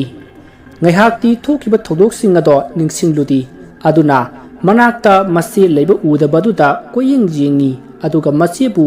ꯀꯧꯗꯨꯅ ꯊꯤꯕ ꯍꯧꯔꯛꯏ꯫ ꯕꯤꯂꯤ ꯀꯤꯆꯟꯗ ꯑꯦꯟꯁꯥꯡ ꯁꯦꯝꯗꯨꯅ ꯂꯩꯔꯝꯃꯤ꯫ ꯃꯍꯥꯛꯁꯨ ꯆꯪꯁꯤꯟꯗꯨꯅ ꯊꯕꯛ ꯑꯗꯣ ꯇꯧꯕ ꯌꯥꯎꯁꯤꯜꯂꯤ꯫ ꯄꯨꯡ ꯈꯔꯒꯤ ꯃꯇꯨꯡꯗ ꯗꯤꯅꯔ ꯑꯗꯨ ꯆꯥꯕ ꯂꯣꯏꯔꯗꯨꯅ ꯕꯦꯗꯔꯨꯝꯗ ꯉꯁꯤꯅ ꯀꯔꯤ ꯑꯃꯨꯛ ꯇꯧꯔꯛꯀꯗꯕ ꯈꯟꯕꯗ ꯎꯪꯗꯨꯅ ꯂꯩꯅꯔꯤ꯫ ꯑꯗꯨꯕꯨ ꯍꯦꯂꯦꯅꯥꯗꯤ ꯃꯥꯒꯤ ꯐꯃꯨꯡꯗ ꯑꯗꯨꯃꯛ ꯇꯨꯝꯊꯈꯤꯔꯝꯃꯤ꯫ ꯃꯁꯥ ꯑꯗꯣ ꯏꯅꯝ ꯅꯝꯁꯤꯟꯕꯒꯨꯝ ꯇꯧꯔꯤ꯫ ꯃꯆꯦ ꯕꯤꯂꯤꯗꯤ ꯇꯨꯝꯊꯕ ꯌꯥꯗꯦ꯫ ꯃꯅꯥꯎ ꯅꯨꯄꯤꯕꯨ ꯁꯪꯉꯤ꯫ ꯅꯍꯥꯟ ꯃꯈꯩ ꯆꯠꯇ꯭ꯔꯕ ꯃꯜꯂꯕ ꯆꯥꯎꯔꯕ ꯐꯛꯂꯥꯡ ꯒꯥꯔꯤ ꯑꯗꯣ ꯉꯁꯤꯗꯤ ꯄꯨꯡ 12 ꯆꯞ ꯆꯥꯅ ꯇꯥꯕ ꯑꯗꯨꯗ ꯀꯟꯅ ꯑꯍꯤꯡ ꯅꯣꯡꯌꯥꯏ ꯑꯗꯨꯗ ꯗꯣꯡ ꯗꯣꯡ ꯍꯥꯏꯗꯨꯅ ꯈꯣꯡꯂꯛꯂꯝꯃꯤ꯫ ꯕꯤꯂꯤꯁꯨ ꯋꯥꯈꯜ ꯑꯃꯗ ꯃꯪꯗꯨꯅ ꯂꯩꯔꯨꯕꯅ ꯃꯈꯣꯜ ꯑꯗꯨ ꯇꯥꯕꯗ ꯈꯪꯄ꯭ꯔꯦꯛ ꯈꯪꯉꯤ꯫ ꯏꯉꯛ ꯈꯜꯂꯤ ꯀꯔꯤꯅꯣ ꯉꯍꯥꯡꯉ ꯌꯥꯗꯅ ꯂꯩꯔꯨꯔꯕ ꯒꯥꯔꯤ ꯑꯁꯤꯅ ꯉꯁꯤꯗꯤ ꯑꯁꯤ ꯍꯥꯏꯗꯨꯅ ꯆꯤꯡꯅꯕ ꯑꯃꯗ ꯋꯥꯈꯜ ꯑꯗꯣ ꯂꯥꯡꯇꯛꯅꯅ ꯂꯩꯔꯤꯉꯩ ꯇꯥꯟꯖꯥ ꯑꯗꯨꯗ ꯂꯥꯏꯟꯒꯤ ꯐꯣꯟ ꯑꯃ ꯂꯥꯛꯄꯗꯒꯤ ꯀꯟꯅ ꯈꯣꯡꯂꯛꯏ꯫ ꯕꯤꯂꯤ ꯃꯁꯥ ꯑꯗꯣ ꯏꯄꯥ ꯐꯥꯀꯠꯅ ꯌꯦꯡꯂꯨꯕꯗꯗꯤ ꯃꯄꯥꯒꯤ ꯐꯣꯟ ꯑꯣꯏꯔꯝꯃꯤ꯫ ꯃꯗꯨꯗꯒꯤ ꯃꯁꯥ ꯑꯗꯣ ꯈꯔ ꯇꯞꯊꯔꯒ ꯐꯣꯟ ꯑꯗꯣ ꯄꯥꯏꯈꯠꯂꯤ꯫ ꯕꯤꯂꯤꯅ ꯍꯜꯂꯣ ꯄꯄꯥ ꯅꯪ ꯌꯥꯝꯅ ꯊꯨꯅ ꯌꯨꯝꯁꯤꯗ ꯂꯥꯛꯑꯣ ꯑꯩꯈꯣꯏ ꯌꯨꯝꯁꯤꯗ ꯂꯩꯕ ꯌꯥꯝꯅ ꯀꯤꯔꯦ꯫ ꯑꯁꯨꯝꯅ ꯍꯥꯏꯔꯨꯕꯗ ꯐꯣꯟ ꯑꯗꯨꯗꯒꯤ ꯌꯥꯝꯅ ꯇꯝꯊꯤꯕ ꯍꯩꯅꯗꯕ ꯈꯣꯟꯊꯥꯡ ꯅꯥꯏꯕ ꯈꯣꯟꯖꯦꯜꯒꯤ ꯃꯤꯅꯣꯛ ꯑꯃ ꯅꯣꯛꯂꯗꯨꯅ ꯉꯁꯤꯗꯤ ꯅꯪꯒꯤ ꯅꯨꯃꯤꯠ ꯁꯨꯔꯦ ꯍꯥꯏꯗꯨꯅ ꯈꯥꯅ ꯅꯣꯛꯂꯛꯏ꯫ ꯕꯤꯂꯤ ꯌꯥꯝꯅ ꯄꯥꯈꯠꯅ ꯐꯣꯟ ꯑꯗꯣ ꯐꯠ ꯀꯛꯏ꯫ ꯕꯤꯂꯤ ꯃꯁꯥ ꯑꯗꯣ ꯄꯥꯈꯠꯄꯅ ꯂꯣꯏꯔꯤ꯫ ꯃꯇꯝ ꯑꯗꯨꯗ ꯃꯃꯥꯒꯤ ꯃꯈꯣꯜꯗ ꯕꯤꯂꯤ ꯏꯃꯥꯕꯨ ꯑꯃꯨꯛꯇ ꯀꯜꯂꯨ ꯕꯤꯂꯤ ꯏꯃꯥ ꯌꯥꯝꯅ ꯋꯥꯔꯦ ꯍꯥꯏꯗꯨꯅ ꯁꯣꯟꯊꯥꯅꯅ ꯀꯧꯔꯛꯏ꯫ ꯃꯃꯥꯒꯤ ꯈꯣꯟꯖꯦꯜ ꯑꯣꯏꯕ ꯑꯗꯨꯗ ꯕꯤꯂꯤ ꯑꯐ ꯐꯠꯇ ꯈꯟꯊꯗꯅ ꯆꯦꯟꯊꯣꯔꯛꯂꯤ꯫ ꯈꯣꯟꯖꯦꯜ ꯑꯗꯨꯕꯨ ꯇꯥꯅꯔꯤ꯫ ꯈꯣꯟꯖꯦꯜ ꯑꯗꯨꯁꯨ ꯃꯤ ꯑꯃꯅ ꯆꯤꯡꯗꯨꯅ ꯆꯠꯈꯤꯕꯒꯨꯝ ꯇꯞꯅ ꯑꯁꯨꯃꯛ ꯂꯥꯞꯈꯤ꯫ ꯃꯤꯀꯨꯞ ꯈꯔꯒꯤ ꯇꯨꯡꯗ ꯍꯦꯂꯦꯅꯥ ꯅꯤꯡꯉꯥꯏꯗꯅ ꯐꯃꯨꯡ ꯑꯗꯨꯗ ꯃꯊꯟꯇ ꯇꯨꯝꯂꯤꯉꯩ ꯑꯗꯨꯗ ꯀꯅꯥꯒꯨꯝꯕ ꯑꯃꯅ ꯃꯥꯒꯤ ꯃꯁꯥꯗ ꯁꯣꯛꯂꯛꯄꯒꯨꯝ ꯐꯥꯎꯕꯗꯒꯤ ꯃꯤꯀꯞ ꯈꯪꯊꯣꯛꯊꯣꯔꯛꯏ꯫ ꯍꯦꯂꯦꯅꯥꯅ ꯂꯥꯎꯗꯨꯅ ꯐꯃꯨꯡ ꯑꯗꯨꯗ ꯃꯁꯥ ꯑꯗꯣ ꯇꯥꯁꯤꯜꯂꯤ꯫ ꯁꯣꯔ ꯊꯕꯦꯠ ꯍꯣꯜꯂꯗꯨꯅ ꯀꯣꯏꯌꯦꯡ ꯌꯦꯡꯉꯤ ꯑꯗꯨꯒ ꯃꯃꯤꯠꯇꯒꯤ ꯃꯄꯤ ꯇꯥꯅ ꯀꯞꯄ ꯍꯧꯔꯛꯏ꯫ ꯃꯗꯨꯗꯒꯤ ꯃꯍꯥꯛ ꯇꯞꯅ ꯍꯤꯞꯊꯅꯅꯕ ꯍꯣꯠꯅꯩ꯫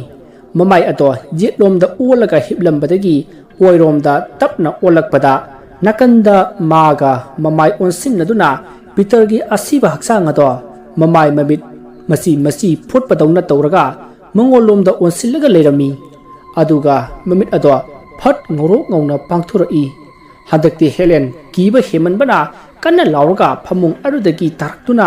ꯃꯆꯦꯕꯨ ꯀꯞꯂꯒ ꯀꯟꯅ ꯀꯧꯗꯨꯅ ꯃꯊꯣꯡ ꯃꯔꯝ ꯈꯪꯗꯅ ꯆꯦꯜꯂꯛꯏ꯫ ꯑꯗꯨꯒ ꯀꯥ ꯑꯃꯗ ꯆꯪꯗꯨꯅ ꯊꯣꯡ ꯑꯗꯣ ꯇꯞꯅ ꯂꯣꯟꯁꯤꯜꯂꯤ ꯑꯗꯨꯒ ꯇꯨꯡ ꯍꯟꯅ ꯇꯞꯅ ꯂꯥꯛꯄꯗ ꯗꯁꯕꯤꯟ ꯑꯃꯗ ꯊꯤꯡꯖꯤꯜꯂꯤ꯫ ꯃꯗꯨꯗꯒꯤ ꯃꯁꯥ ꯑꯗꯣ ꯈꯔꯒ ꯄꯥꯈꯠꯅ ꯂꯥꯛꯄꯒ ꯈꯪꯗꯨꯅ ꯐꯠ ꯂꯩꯁꯤꯜꯂꯛꯄꯗ ꯗꯁꯕꯤꯟ ꯑꯗꯨꯁꯨ ꯍꯩꯗꯣꯔꯛꯏ꯫ ꯃꯗꯨꯗꯒꯤ ꯍꯦꯂꯦꯅꯥꯅ ꯈꯔ ꯄꯥꯈꯠꯅ ꯗꯁꯕꯤꯟ ꯑꯗꯣ ꯂꯣꯏꯁꯤꯟꯅꯕ ꯍꯥꯏꯗꯨꯅ ꯃꯥꯅ ꯆꯪꯁꯤꯜꯂꯒ ꯇꯞꯅ ꯃꯈꯨꯝ ꯑꯗꯣ ꯂꯧꯊꯣꯛꯂꯨꯕꯗꯗꯤ ꯃꯆꯦ ꯕꯤꯂꯤꯒꯤ ꯑꯀꯛꯄ ꯃꯀꯣꯛ ꯑꯃ ꯊꯔꯣ ꯑꯣꯟꯊꯔꯛꯂꯒ ꯃꯉꯣꯟꯗ ꯌꯦꯡꯂꯗꯨꯅ ꯅꯣꯛꯐꯦꯠ ꯇꯧꯔꯛꯏ꯫ ꯃꯇꯧ ꯑꯗꯨ ꯎꯕꯗ ꯃꯍꯥꯛ ꯑꯃꯨꯛꯀꯁꯨ ꯍꯦꯟꯅ ꯄꯥꯈꯠꯈꯤꯗꯨꯅ ꯀꯣꯏꯂꯥꯎ ꯂꯥꯎꯗꯨꯅ ꯀꯥ ꯑꯗꯨꯗꯒꯤ ꯆꯦꯟꯊꯣꯔꯛꯄꯗ ꯍꯧꯖꯤꯛꯇꯤ ꯌꯨꯝ ꯑꯗꯨꯒꯤ ꯃꯌꯥꯏ ꯑꯣꯏꯔꯤꯕ ꯃꯤꯇꯤꯟꯐꯝ ꯀꯥ ꯑꯗꯨꯗ ꯂꯦꯞꯂꯔꯤ ꯃꯁꯥ ꯑꯗꯣ ꯀꯤꯕꯅ ꯄꯥꯈꯠꯄꯒ ꯂꯣꯏꯅꯅ ꯁꯣꯔ ꯊꯕꯦꯠ ꯊꯕꯦꯠ ꯍꯣꯟꯗꯨꯅ ꯑꯀꯣꯏꯕ ꯑꯗꯨꯗ ꯀꯔꯤ ꯑꯃꯨꯛ ꯇꯧꯔꯛꯀꯗꯧꯔꯤꯕꯖꯥꯠꯅꯣ ꯍꯥꯏꯗꯨꯅ ꯌꯦꯡꯂꯤꯉꯩ ꯃꯥꯒꯤ ꯂꯥꯏꯔꯤꯛ ꯄꯥꯐꯝ ꯀꯥ ꯑꯗꯣ ꯊꯣꯡ ꯈꯪꯍꯥꯡ ꯍꯥꯡꯗꯣꯔꯛꯏ ꯃꯇꯧ ꯑꯗꯨ ꯎꯕꯗ ꯍꯦꯂꯦꯟꯅ ꯌꯥꯝꯅ ꯉꯛꯅ ꯇꯨꯃꯤꯟꯅ ꯌꯦꯡꯂꯤ ꯅꯨꯡꯁꯤꯠ ꯅꯨꯡꯁꯥ ꯆꯞ ꯂꯦꯞꯈ꯭ꯔꯦ ꯑꯗꯨꯒ ꯈꯪꯍꯧꯗꯅ ꯀꯅꯥꯒꯨꯝꯕ ꯑꯃꯅ ꯍꯦꯂꯦꯅꯥꯒꯤ ꯃꯈꯣꯡ ꯑꯗꯨ ꯄꯥꯏꯔꯗꯨꯅ ꯀꯥ ꯑꯗꯨꯗ ꯁꯣꯔꯣ ꯁꯣꯔꯣ ꯆꯤꯡꯁꯤꯟꯈ꯭ꯔꯦ ꯍꯦꯂꯦꯅꯥꯁꯨ ꯀꯟꯅ ꯀꯞꯇꯨꯅ ꯂꯥꯎꯔꯤ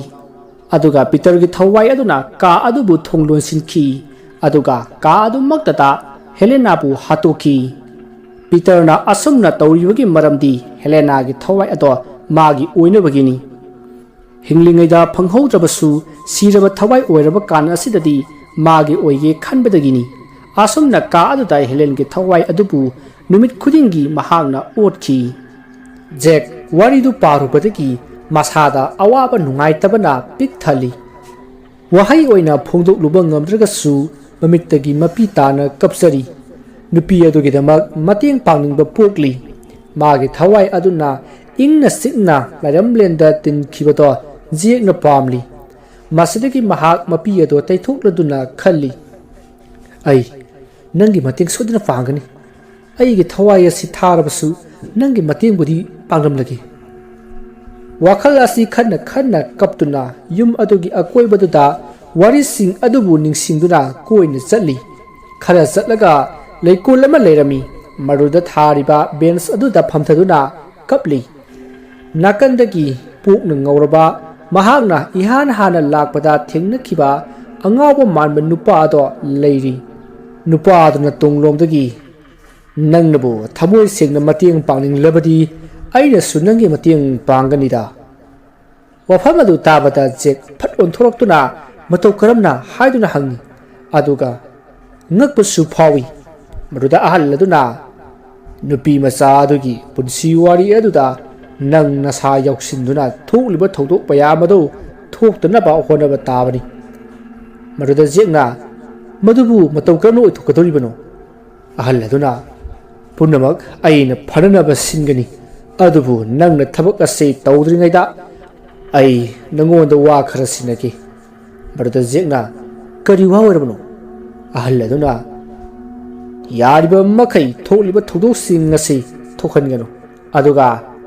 ꯌꯨꯝ ꯑꯁꯤꯗ ꯍꯦꯛ ꯉꯥꯡꯅꯕ ꯄꯨꯝꯕ ꯊꯋꯥꯏ ꯑꯗꯨꯅ ꯂꯣꯏꯅ ꯈꯪꯒꯅꯤ ꯑꯗꯨꯗꯤ ꯐꯔꯦ ꯅꯪ ꯍꯧꯖꯤꯛ ꯊꯋꯥꯏ ꯑꯗꯨꯒꯤ ꯃꯇꯦꯡ ꯄꯥꯡꯒꯦ ꯂꯦꯞꯂꯕ꯭ꯔꯥ ꯃꯗꯨꯗ ꯖꯦꯛꯅ ꯃꯄꯤ ꯇꯩꯊꯣꯛꯂꯗꯨꯅ ꯂꯦꯞꯆꯔꯦ ꯑꯩ ꯍꯥꯏꯗꯨꯅ ꯈꯨꯝꯃꯤ ꯃꯁꯤꯗꯒꯤ ꯑꯍꯜ ꯑꯗꯨꯅ ꯐꯔꯦ ꯑꯗꯨꯗꯤ ꯏꯕꯥꯅꯤ ꯄꯨꯖꯥ ꯑꯃ ꯇꯧꯔꯁꯤ ꯑꯁꯤ ꯍꯥꯏꯗꯨꯅ ꯖꯦꯛꯇ ꯅꯨꯄꯥ ꯑꯗꯨꯅ ꯍꯥꯏꯔꯛꯏ ꯃꯗꯨꯗꯒꯤ ꯖꯦꯛꯁꯨ ꯍꯣꯏ ꯍꯥꯏꯗꯨꯅ ꯌꯥꯅꯔꯤ ꯃꯁꯤꯗꯒꯤ ꯀꯔꯤ ꯀꯔꯤ ꯆꯪꯒꯗꯕꯅꯣ ꯍꯪꯕꯗ ꯅꯨꯄꯥ ꯑꯗꯨꯅ ꯆꯪꯒꯗꯕ ꯄꯣꯠ ꯈꯨꯗꯤꯡꯃꯛ ꯑꯩꯅ ꯂꯣꯏꯅ ꯄꯨꯔꯛꯀꯅꯤ ꯅꯪ ꯀꯔꯤꯁꯨ ꯋꯥꯔꯨꯅꯨ ꯍꯥꯏꯔꯝꯂꯒ ꯆꯠꯈ꯭ꯔꯦ ꯃꯗꯨꯗꯒꯤ ꯖꯦꯛꯅ ꯅꯨꯄꯥ ꯑꯗꯨꯕꯨ ꯌꯦꯡꯗꯨꯅ ꯂꯩꯍꯧꯏ ꯑꯁꯨꯝꯅ ꯃꯇꯝ ꯑꯗꯨ ꯍꯧꯈꯤꯕꯅ ꯅꯨꯃꯤꯠ ꯇꯥꯁꯤꯜꯂꯛꯂꯝꯃꯤ ꯃꯁꯤꯗꯒꯤ ꯅꯨꯄꯥ ꯑꯍꯜ ꯑꯗꯨꯁꯨ ꯂꯥꯛꯇꯨꯅ ꯌꯨꯝꯌꯥꯏ ꯑꯗꯨꯗ ꯄꯨꯖꯥ ꯇꯧꯅꯕꯒꯤꯗꯃꯛꯇ ꯁꯦꯝꯂꯝꯃꯤ ꯑꯍꯜ ꯑꯗꯨꯅ ꯁꯤꯟꯗꯨꯔ ꯑꯉꯥꯡꯕ ꯈꯔꯅ ꯀꯣꯏꯅ ꯆꯥꯏꯔꯒ ꯃꯌꯥꯏꯗ ꯐꯤ ꯑꯉꯧꯕ ꯑꯃ ꯊꯥꯗꯨꯅ ꯅꯨꯄꯥ ꯑꯗꯨꯕꯨ ꯐꯝꯍꯜꯂꯤ ꯑꯗꯨꯒ ꯃꯈꯨꯠ ꯑꯗꯨꯗ ꯖꯤꯁꯨ ꯈ꯭ꯔꯤꯁꯀꯤ ꯀ꯭ꯔꯁ ꯑꯗꯣ ꯄꯥꯏꯍꯜꯂꯒ ꯐꯤ ꯑꯉꯧꯕ ꯑꯃꯅ ꯑꯃꯨꯛ ꯈꯨꯝꯖꯤꯜꯂꯤ ꯃꯗꯨꯗꯒꯤ ꯉꯁꯥꯏ ꯑꯀꯣꯏꯕꯗ ꯁꯤꯟꯗꯨꯔ ꯆꯥꯏꯊꯣꯛꯈꯤꯕ ꯑꯗꯣ ꯃꯩ ꯆꯥꯈꯠꯂꯛꯂꯤ ꯑꯗꯨꯒ ꯑꯍꯜ ꯑꯗꯨꯁꯨ ꯃꯥꯒꯤ ꯃꯅꯥꯛꯇ ꯐꯝꯊꯗꯨꯅ ꯃꯃꯤꯠ ꯎꯏꯁꯤꯜꯂꯒ ꯂꯥꯏꯔꯣꯟ ꯁꯣꯟꯕ ꯍꯧꯔꯛꯏ ꯃꯁꯤꯗꯒꯤ ꯖꯦꯛꯅ ꯃꯃꯤꯠ ꯍꯦꯛ ꯎꯏꯁꯤꯟꯕꯒ ꯃꯍꯥꯛ ꯍꯧꯖꯤꯛꯇꯤ ꯀꯗꯥꯏꯗꯅꯣ ꯈꯪꯗꯕ ꯂꯝꯕꯤ ꯑꯃꯒꯤ ꯅꯥꯀꯟ ꯑꯃꯗ ꯂꯦꯞꯇꯨꯅ ꯂꯩꯔꯝꯃꯤ ꯑꯗꯨꯒ ꯂꯝꯕꯤ ꯑꯗꯨꯗ ꯂꯥꯛꯂꯤꯕꯗꯣ ꯎꯔꯦ ꯍꯦꯂꯦꯅꯥꯅ ꯃꯥꯒꯤ ꯁꯥꯏꯀꯜ ꯑꯗꯣ ꯊꯧꯗꯨꯅ ꯂꯥꯛꯂꯤꯕꯗꯣ ꯂꯥꯞꯅ ꯎꯏ ꯖꯦꯛ ꯒ꯭ꯌꯥꯟ ꯇꯥꯔꯛꯂꯤ ꯃꯗꯨꯗꯤ ꯃꯍꯥꯛ ꯑꯁꯤ ꯍꯦꯂꯦꯟꯒꯤ ꯍꯧꯈꯤꯕ ꯄꯨꯟꯁꯤ ꯑꯗꯨꯗ ꯆꯪꯗꯨꯅ ꯂꯩꯔꯦ ꯍꯥꯏꯕꯁꯦ ꯃꯍꯥꯛ ꯋꯥꯈꯜ ꯂꯥꯛꯂꯤ ꯃꯗꯨꯗꯒꯤ ꯂꯝꯕꯤ ꯅꯥꯀꯟꯗ ꯂꯦꯞꯇꯨꯅ ꯂꯩꯔꯒ ꯍꯦꯂꯦꯟꯅ ꯁꯥꯏꯀꯜ ꯊꯧꯔꯛꯄ ꯑꯗꯨꯗ ꯆꯦꯟꯗꯨꯅ ꯀꯧꯔꯤ ꯍꯦꯂꯦꯟ ꯍꯦꯂꯦꯟ ꯑꯁꯨꯝꯅ ꯀꯧꯕꯗ ꯍꯦꯂꯦꯟꯁꯨ ꯐꯠ ꯑꯣꯟꯊꯣꯔꯛꯏ ꯑꯗꯨꯒ ꯏꯉꯛ ꯉꯛꯅ ꯑꯩꯕꯨꯔꯣ ꯃꯗꯨꯗ ꯖꯦꯛꯅ ꯃꯥꯅꯦ ꯍꯦꯂꯦꯟ ꯃꯗꯨꯗ ꯍꯦꯂꯦꯟꯅ ꯅꯪꯗꯤ ꯑꯩꯒꯤ ꯃꯤꯡ ꯀꯃꯥꯏ ꯈꯪꯉꯤꯕ ꯑꯁꯨꯝꯅ ꯍꯪꯂꯛꯄ ꯑꯗꯨꯗ ꯖꯦꯛ ꯉꯥꯏꯍꯥꯛꯇꯤ ꯈꯨꯝꯐꯝ ꯈꯪꯗꯗꯨꯅ ꯀꯣꯛ ꯈꯣꯠꯂꯤ अतुका फट हाइजिली नंगु सुम लोन खंजबा अतुका अमुक नते नते नंग तिननिंगवा हाइना हाइरमी मदुदगी हेलेन सु होय याय हाइदुना खुमलई अतुका नंगी मिंगदी करी कौगे हाइदुना हंगई मदुद जेकना जे कौई हाइरमी मसिदगी हेलेना आइगिना मदुद जेकना फथलगा हेलेन हाइदुना खुमी असमना मबानी नोंमैनै वारी सना सनदुना मते खरा समिनरबा मतुंग हेलेनाना फरे अदुदी आई थिंगे हलमगे को जेकना होय फरे अदुदी आसी हाइदुना लेहवी अदुगा लोना हेलेना चतखिबा अदो जेकना मतुंग इनदुना लाई असमना लापना जेक हेलेनागी मयुम योक्सिलकलै मसदगी माना इमुंग अदुगी वाइटर अमपु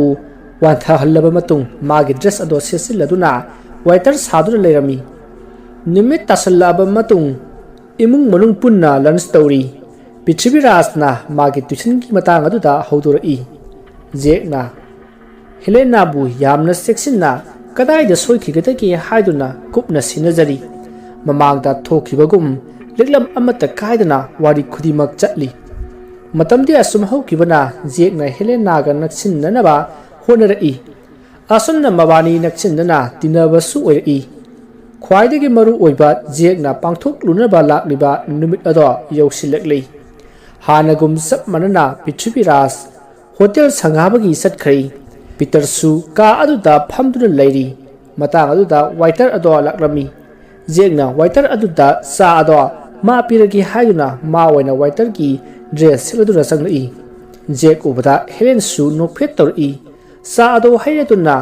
थौदोक अदो थोक्तनबा हाइदुना का अदुदा मा कुइना लेननबा होनै अदुबु पीटरना यारगदी मपालदा ngaihakta lebiu ai angangsi amukta lari taksauki असमना हाइरकपदगी जेक खुफम खंगदुना होय हाइदुना मपालदा लैरी निहाकी मतुंग वारी अदो हौरकलै हानगुम सक मदना पीटरना हेलेनाबु मागी होलेनबा होनरई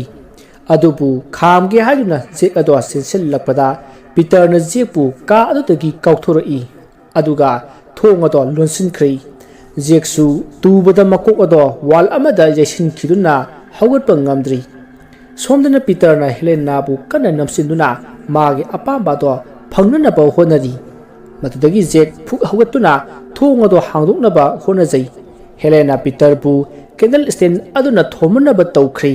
मरुद जेकना कन्ना लाउरी हेलेन मदु तौगनु मदु तौबदी सोरे आसी हाइना हन्ना हन्ना लाउखी अदुबे हेलेन मनाकल लेरंबा कैंडल स्टैंड नदुना अदुमक पीटरगी मकोकता थोमख्रै जेकसु थोंदो हांदोकलगा चेंसिलई पीटर तपना तपना हेलेनादा तुसिलई जेक मदु उबदा माना सिंदोकनबा लाइबादो अरियम तारे खलदुना वाखल मांख्रै करी तौगदबनो हाइबा खंखिद्रै नेहाक लाइमाइदा फमथरदुना ज्ञान मांख्रै मतमदुदा बेली सु योखिलतुना हाना तौखिबा अदुगुम सब मनना बेली अमदी हेलेनाना पीटरबु गुहा लेफम अदुदा पुदुना गुहा अदुगी मनुंग अदुदा थादखिरमी जेकना वाखल तारकपदा महाक फमुंगदा हेलेना अमदी बेलीना सेवा तौदुना लेरमी जेक ngaihakti ingak ngakna yengduna leiri adubu khangning ningsing lektuna पीटरगी असीबा हक्सांग अदु हंगई हेलेन हक्सांग अदु काय थमख्रबगे असुमना हंगलकपदा बेली अमदी हेलेना मकोयनि ngaihak तुमिन लई अदुगा बेली ने तपना गुहा मनुंग द थादख्री वादु ताबद जेक मकोकता मखुट हापलगा अमु हिपथखी महाक हौजिक्ति कई तौगदबनो हाइबसु तसेंगना वखल अमत थोक्ट्री असुमना महाक अदुमक नुमित तासिनखी जेक ममित नोरदुना मपालदा मी खरा लेबगी मखोल तरकलमी जेकसु फुरिट अमा लिसलगा मपालदा थोरकपददी हेलेनागी ममा मपा गाड़ी अमदा तोंगदुना सत्खिबदु उरी जेक हौजिक्ति वखल लाक्ले अदुना मफम मसी थादोक नबा हाइगे खनबदा खंगनिंग अमुक निंगसिंगलई अहल अदुना युम मसिदा ngangnaba खुदिमक थौवाय अदुना लोइना खंगनी हाइबदो खंगनिंग निंगसिंगलई जेक करी तौसिगे खंदुना वखल मवन खल्ली मतांग अदुदा बेलीना जेकपु लनसननबा कौरई खंगहौदे मतमदे असुमसुम हौखी नोमगी नुमिदांगनी बेली जेक हेलेना मखोय अहुम पुना कामदा फमदुना लैरी खंगहौदना नुपा अमा लाउपगे मखोल अमा तरकलमी मखोय अहुम किरुक किरुक येंगनरमी अदुबु करिसु हेंजिनना खनरुद्री ꯑꯅꯤꯔꯛ ꯁꯨꯕ ꯑꯣꯏꯅ ꯑꯃꯨꯛꯀꯁꯨ ꯀꯟꯅ ꯂꯥꯎꯔꯛꯂꯝꯃꯤ꯫ ꯕꯦꯂꯤ ꯀꯅꯥꯅꯣ ꯌꯦꯡꯂꯨꯔꯒꯦ ꯍꯥꯏꯗꯨꯅ ꯐꯨꯛ ꯍꯧꯒꯠꯂꯛꯏ꯫ ꯃꯗꯨꯗ ꯖꯦꯛꯅ ꯂꯩꯔꯝꯃꯣ ꯑꯩ ꯌꯦꯡꯂꯨꯒꯦ꯫ ꯍꯦꯂꯦꯅꯥꯅ ꯌꯥꯒꯗ꯭ꯔꯣ? ꯖꯦꯛꯅ ꯀꯩꯁꯨ ꯇꯧꯔꯣꯏꯗ ꯐꯖꯅ ꯂꯩꯔꯝꯃꯨ꯫ ꯑꯁꯤ ꯍꯥꯏꯔꯝꯂꯒ ꯖꯦꯛ ꯊꯣꯛꯂꯛꯏ ꯃꯈꯨꯠꯇ ꯇꯣꯔꯆ ꯑꯃ ꯄꯥꯏꯗꯨꯅ ꯕꯦꯔꯦꯟꯗꯥ ꯑꯗꯨꯗ ꯂꯥꯛꯂꯤ꯫ ꯃꯃꯤ ꯁꯥꯃꯤ ꯂꯥꯞꯇꯛꯅ ꯃꯤ ꯑꯃꯒꯤ ꯁꯕꯥꯟꯗ ꯂꯩꯔꯝꯕꯗꯨ ꯎꯔꯛꯂꯝꯃꯤ꯫ ꯖꯦꯛ ꯇꯣꯔꯆ ꯑꯗꯣ ꯐꯠ ꯊꯥꯟꯖꯜꯂꯤ ꯑꯗꯨꯕꯨ ꯀꯅꯥꯁꯨ ꯂꯩꯔꯝꯗ꯭ꯔꯤ꯫ ꯖꯦꯛ ꯇꯣꯔꯆ ꯑꯗꯣ ꯀꯥꯞꯇꯨꯅ ꯀꯣꯏꯌꯦꯡ ꯌꯦꯡꯂꯤ꯫ ꯂꯩꯕ ꯎꯗꯕ ꯑꯗꯨꯗ ꯌꯨꯝꯂꯣꯝꯗ ꯃꯃꯥꯏ ꯂꯩꯁꯤꯜꯂꯛꯄꯗ ꯄꯤꯇꯔꯒꯤ ꯑꯁꯤꯕ ꯏ ꯊꯥꯡꯗ꯭ꯔꯕ ꯉꯧꯔꯣꯛ ꯉꯧꯕ ꯃꯃꯥꯏ ꯃꯃꯤꯠ ꯐꯣꯠꯄ ꯃꯥꯟꯕ ꯍꯛꯆꯥꯡ ꯑꯗꯨꯅ ꯖꯦꯛꯀꯤ ꯈꯧꯔꯤꯗ ꯇꯥꯞ ꯄꯥꯏꯗꯨꯅ ꯊꯥꯡꯒꯠꯂꯛꯏ꯫ ꯃꯗꯨꯗ ꯖꯦꯛ ꯁꯣꯔ ꯐꯨꯒꯠꯂꯛꯇꯨꯅ ꯃꯈꯣꯡ ꯐꯗ꯭ꯔꯪ ꯐꯗ꯭ꯔꯪ ꯀꯥꯎꯔꯛꯂꯤ꯫ ꯖꯦꯛ ꯃꯃꯥꯏ ꯃꯃꯤꯠ ꯃꯨꯁꯤꯜꯂꯛꯇꯨꯅ ꯊꯋꯥꯏ ꯊꯥꯒꯗꯧꯔꯤ꯫ ꯇꯥꯟꯖꯥ ꯑꯁꯤꯗ ꯍꯦꯂꯦꯅꯥ ꯑꯃꯗꯤ ꯕꯦꯂꯤ ꯊꯣꯡ ꯑꯗꯨ ꯍꯥꯡꯗꯣꯛꯇꯨꯅ ꯊꯣꯔꯛꯏ꯫ ꯑꯗꯨꯗꯒꯤ ꯖꯦꯛꯀꯤ ꯃꯈꯧꯔꯤ ꯃꯦꯠꯂꯝꯕ ꯑꯗꯨꯁꯨ ꯃꯥꯡꯈꯤꯗꯨꯅ ꯖꯦꯛ ꯂꯩꯃꯥꯏꯗ ꯇꯥꯔꯛꯂꯝꯃꯤ꯫ ꯍꯦꯂꯦꯅꯥꯅ ꯆꯪꯁꯤꯟꯗꯨꯅ ꯖꯦꯛꯄꯨ ꯆꯤꯡꯈꯠꯈꯤ꯫ ꯖꯦꯛ ꯃꯈꯧꯔꯤ ꯑꯗꯣ ꯄꯥꯏꯗꯨꯅ ꯂꯣꯛ ꯈꯨꯔꯤ꯫ ꯃꯗꯨꯗ ꯕꯦꯂꯤꯅ ꯍꯦꯂꯦꯟ ꯖꯦꯛꯄꯨ ꯃꯅꯨꯡꯗ ꯄꯨꯁꯤꯜꯂꯨ꯫ ꯑꯁꯨꯝꯅ ꯍꯥꯏꯕꯗꯒꯤ ꯍꯦꯂꯦꯟꯅ ꯖꯦꯛꯄꯨ ꯏꯃꯨꯡꯗ ꯄꯨꯁꯤꯟꯗꯨꯅ ꯆꯪꯉꯛꯏ꯫ ꯃꯗꯨꯗ ꯍꯦꯂꯦꯅꯥꯅ ꯖꯦꯛ ꯃꯇꯧ ꯀꯔꯝꯅ ꯊꯣꯛꯈ꯭ꯔꯤꯕꯅꯣ? ꯖꯦꯛꯅ ꯄꯤꯇꯔꯒꯤ ꯊꯋꯥꯏꯗꯣ ꯑꯃꯨꯛ ꯍꯜꯂꯛꯂꯦ꯫ ꯋꯥꯍꯩ ꯑꯗꯨ ꯇꯥꯕꯗ ꯍꯦꯂꯦꯟ ꯑꯃꯗꯤ ꯕꯦꯂꯤ ꯂꯋꯥꯏ ꯂꯨꯇꯣꯟ ꯁꯥꯠꯈ꯭ꯔꯦ꯫ ꯑꯁꯨꯝꯅ ꯃꯈꯣꯏ ꯑꯍꯤꯡ ꯑꯗꯨꯃ ꯇꯨꯝꯗꯨꯅ ꯂꯦꯜꯂꯤ꯫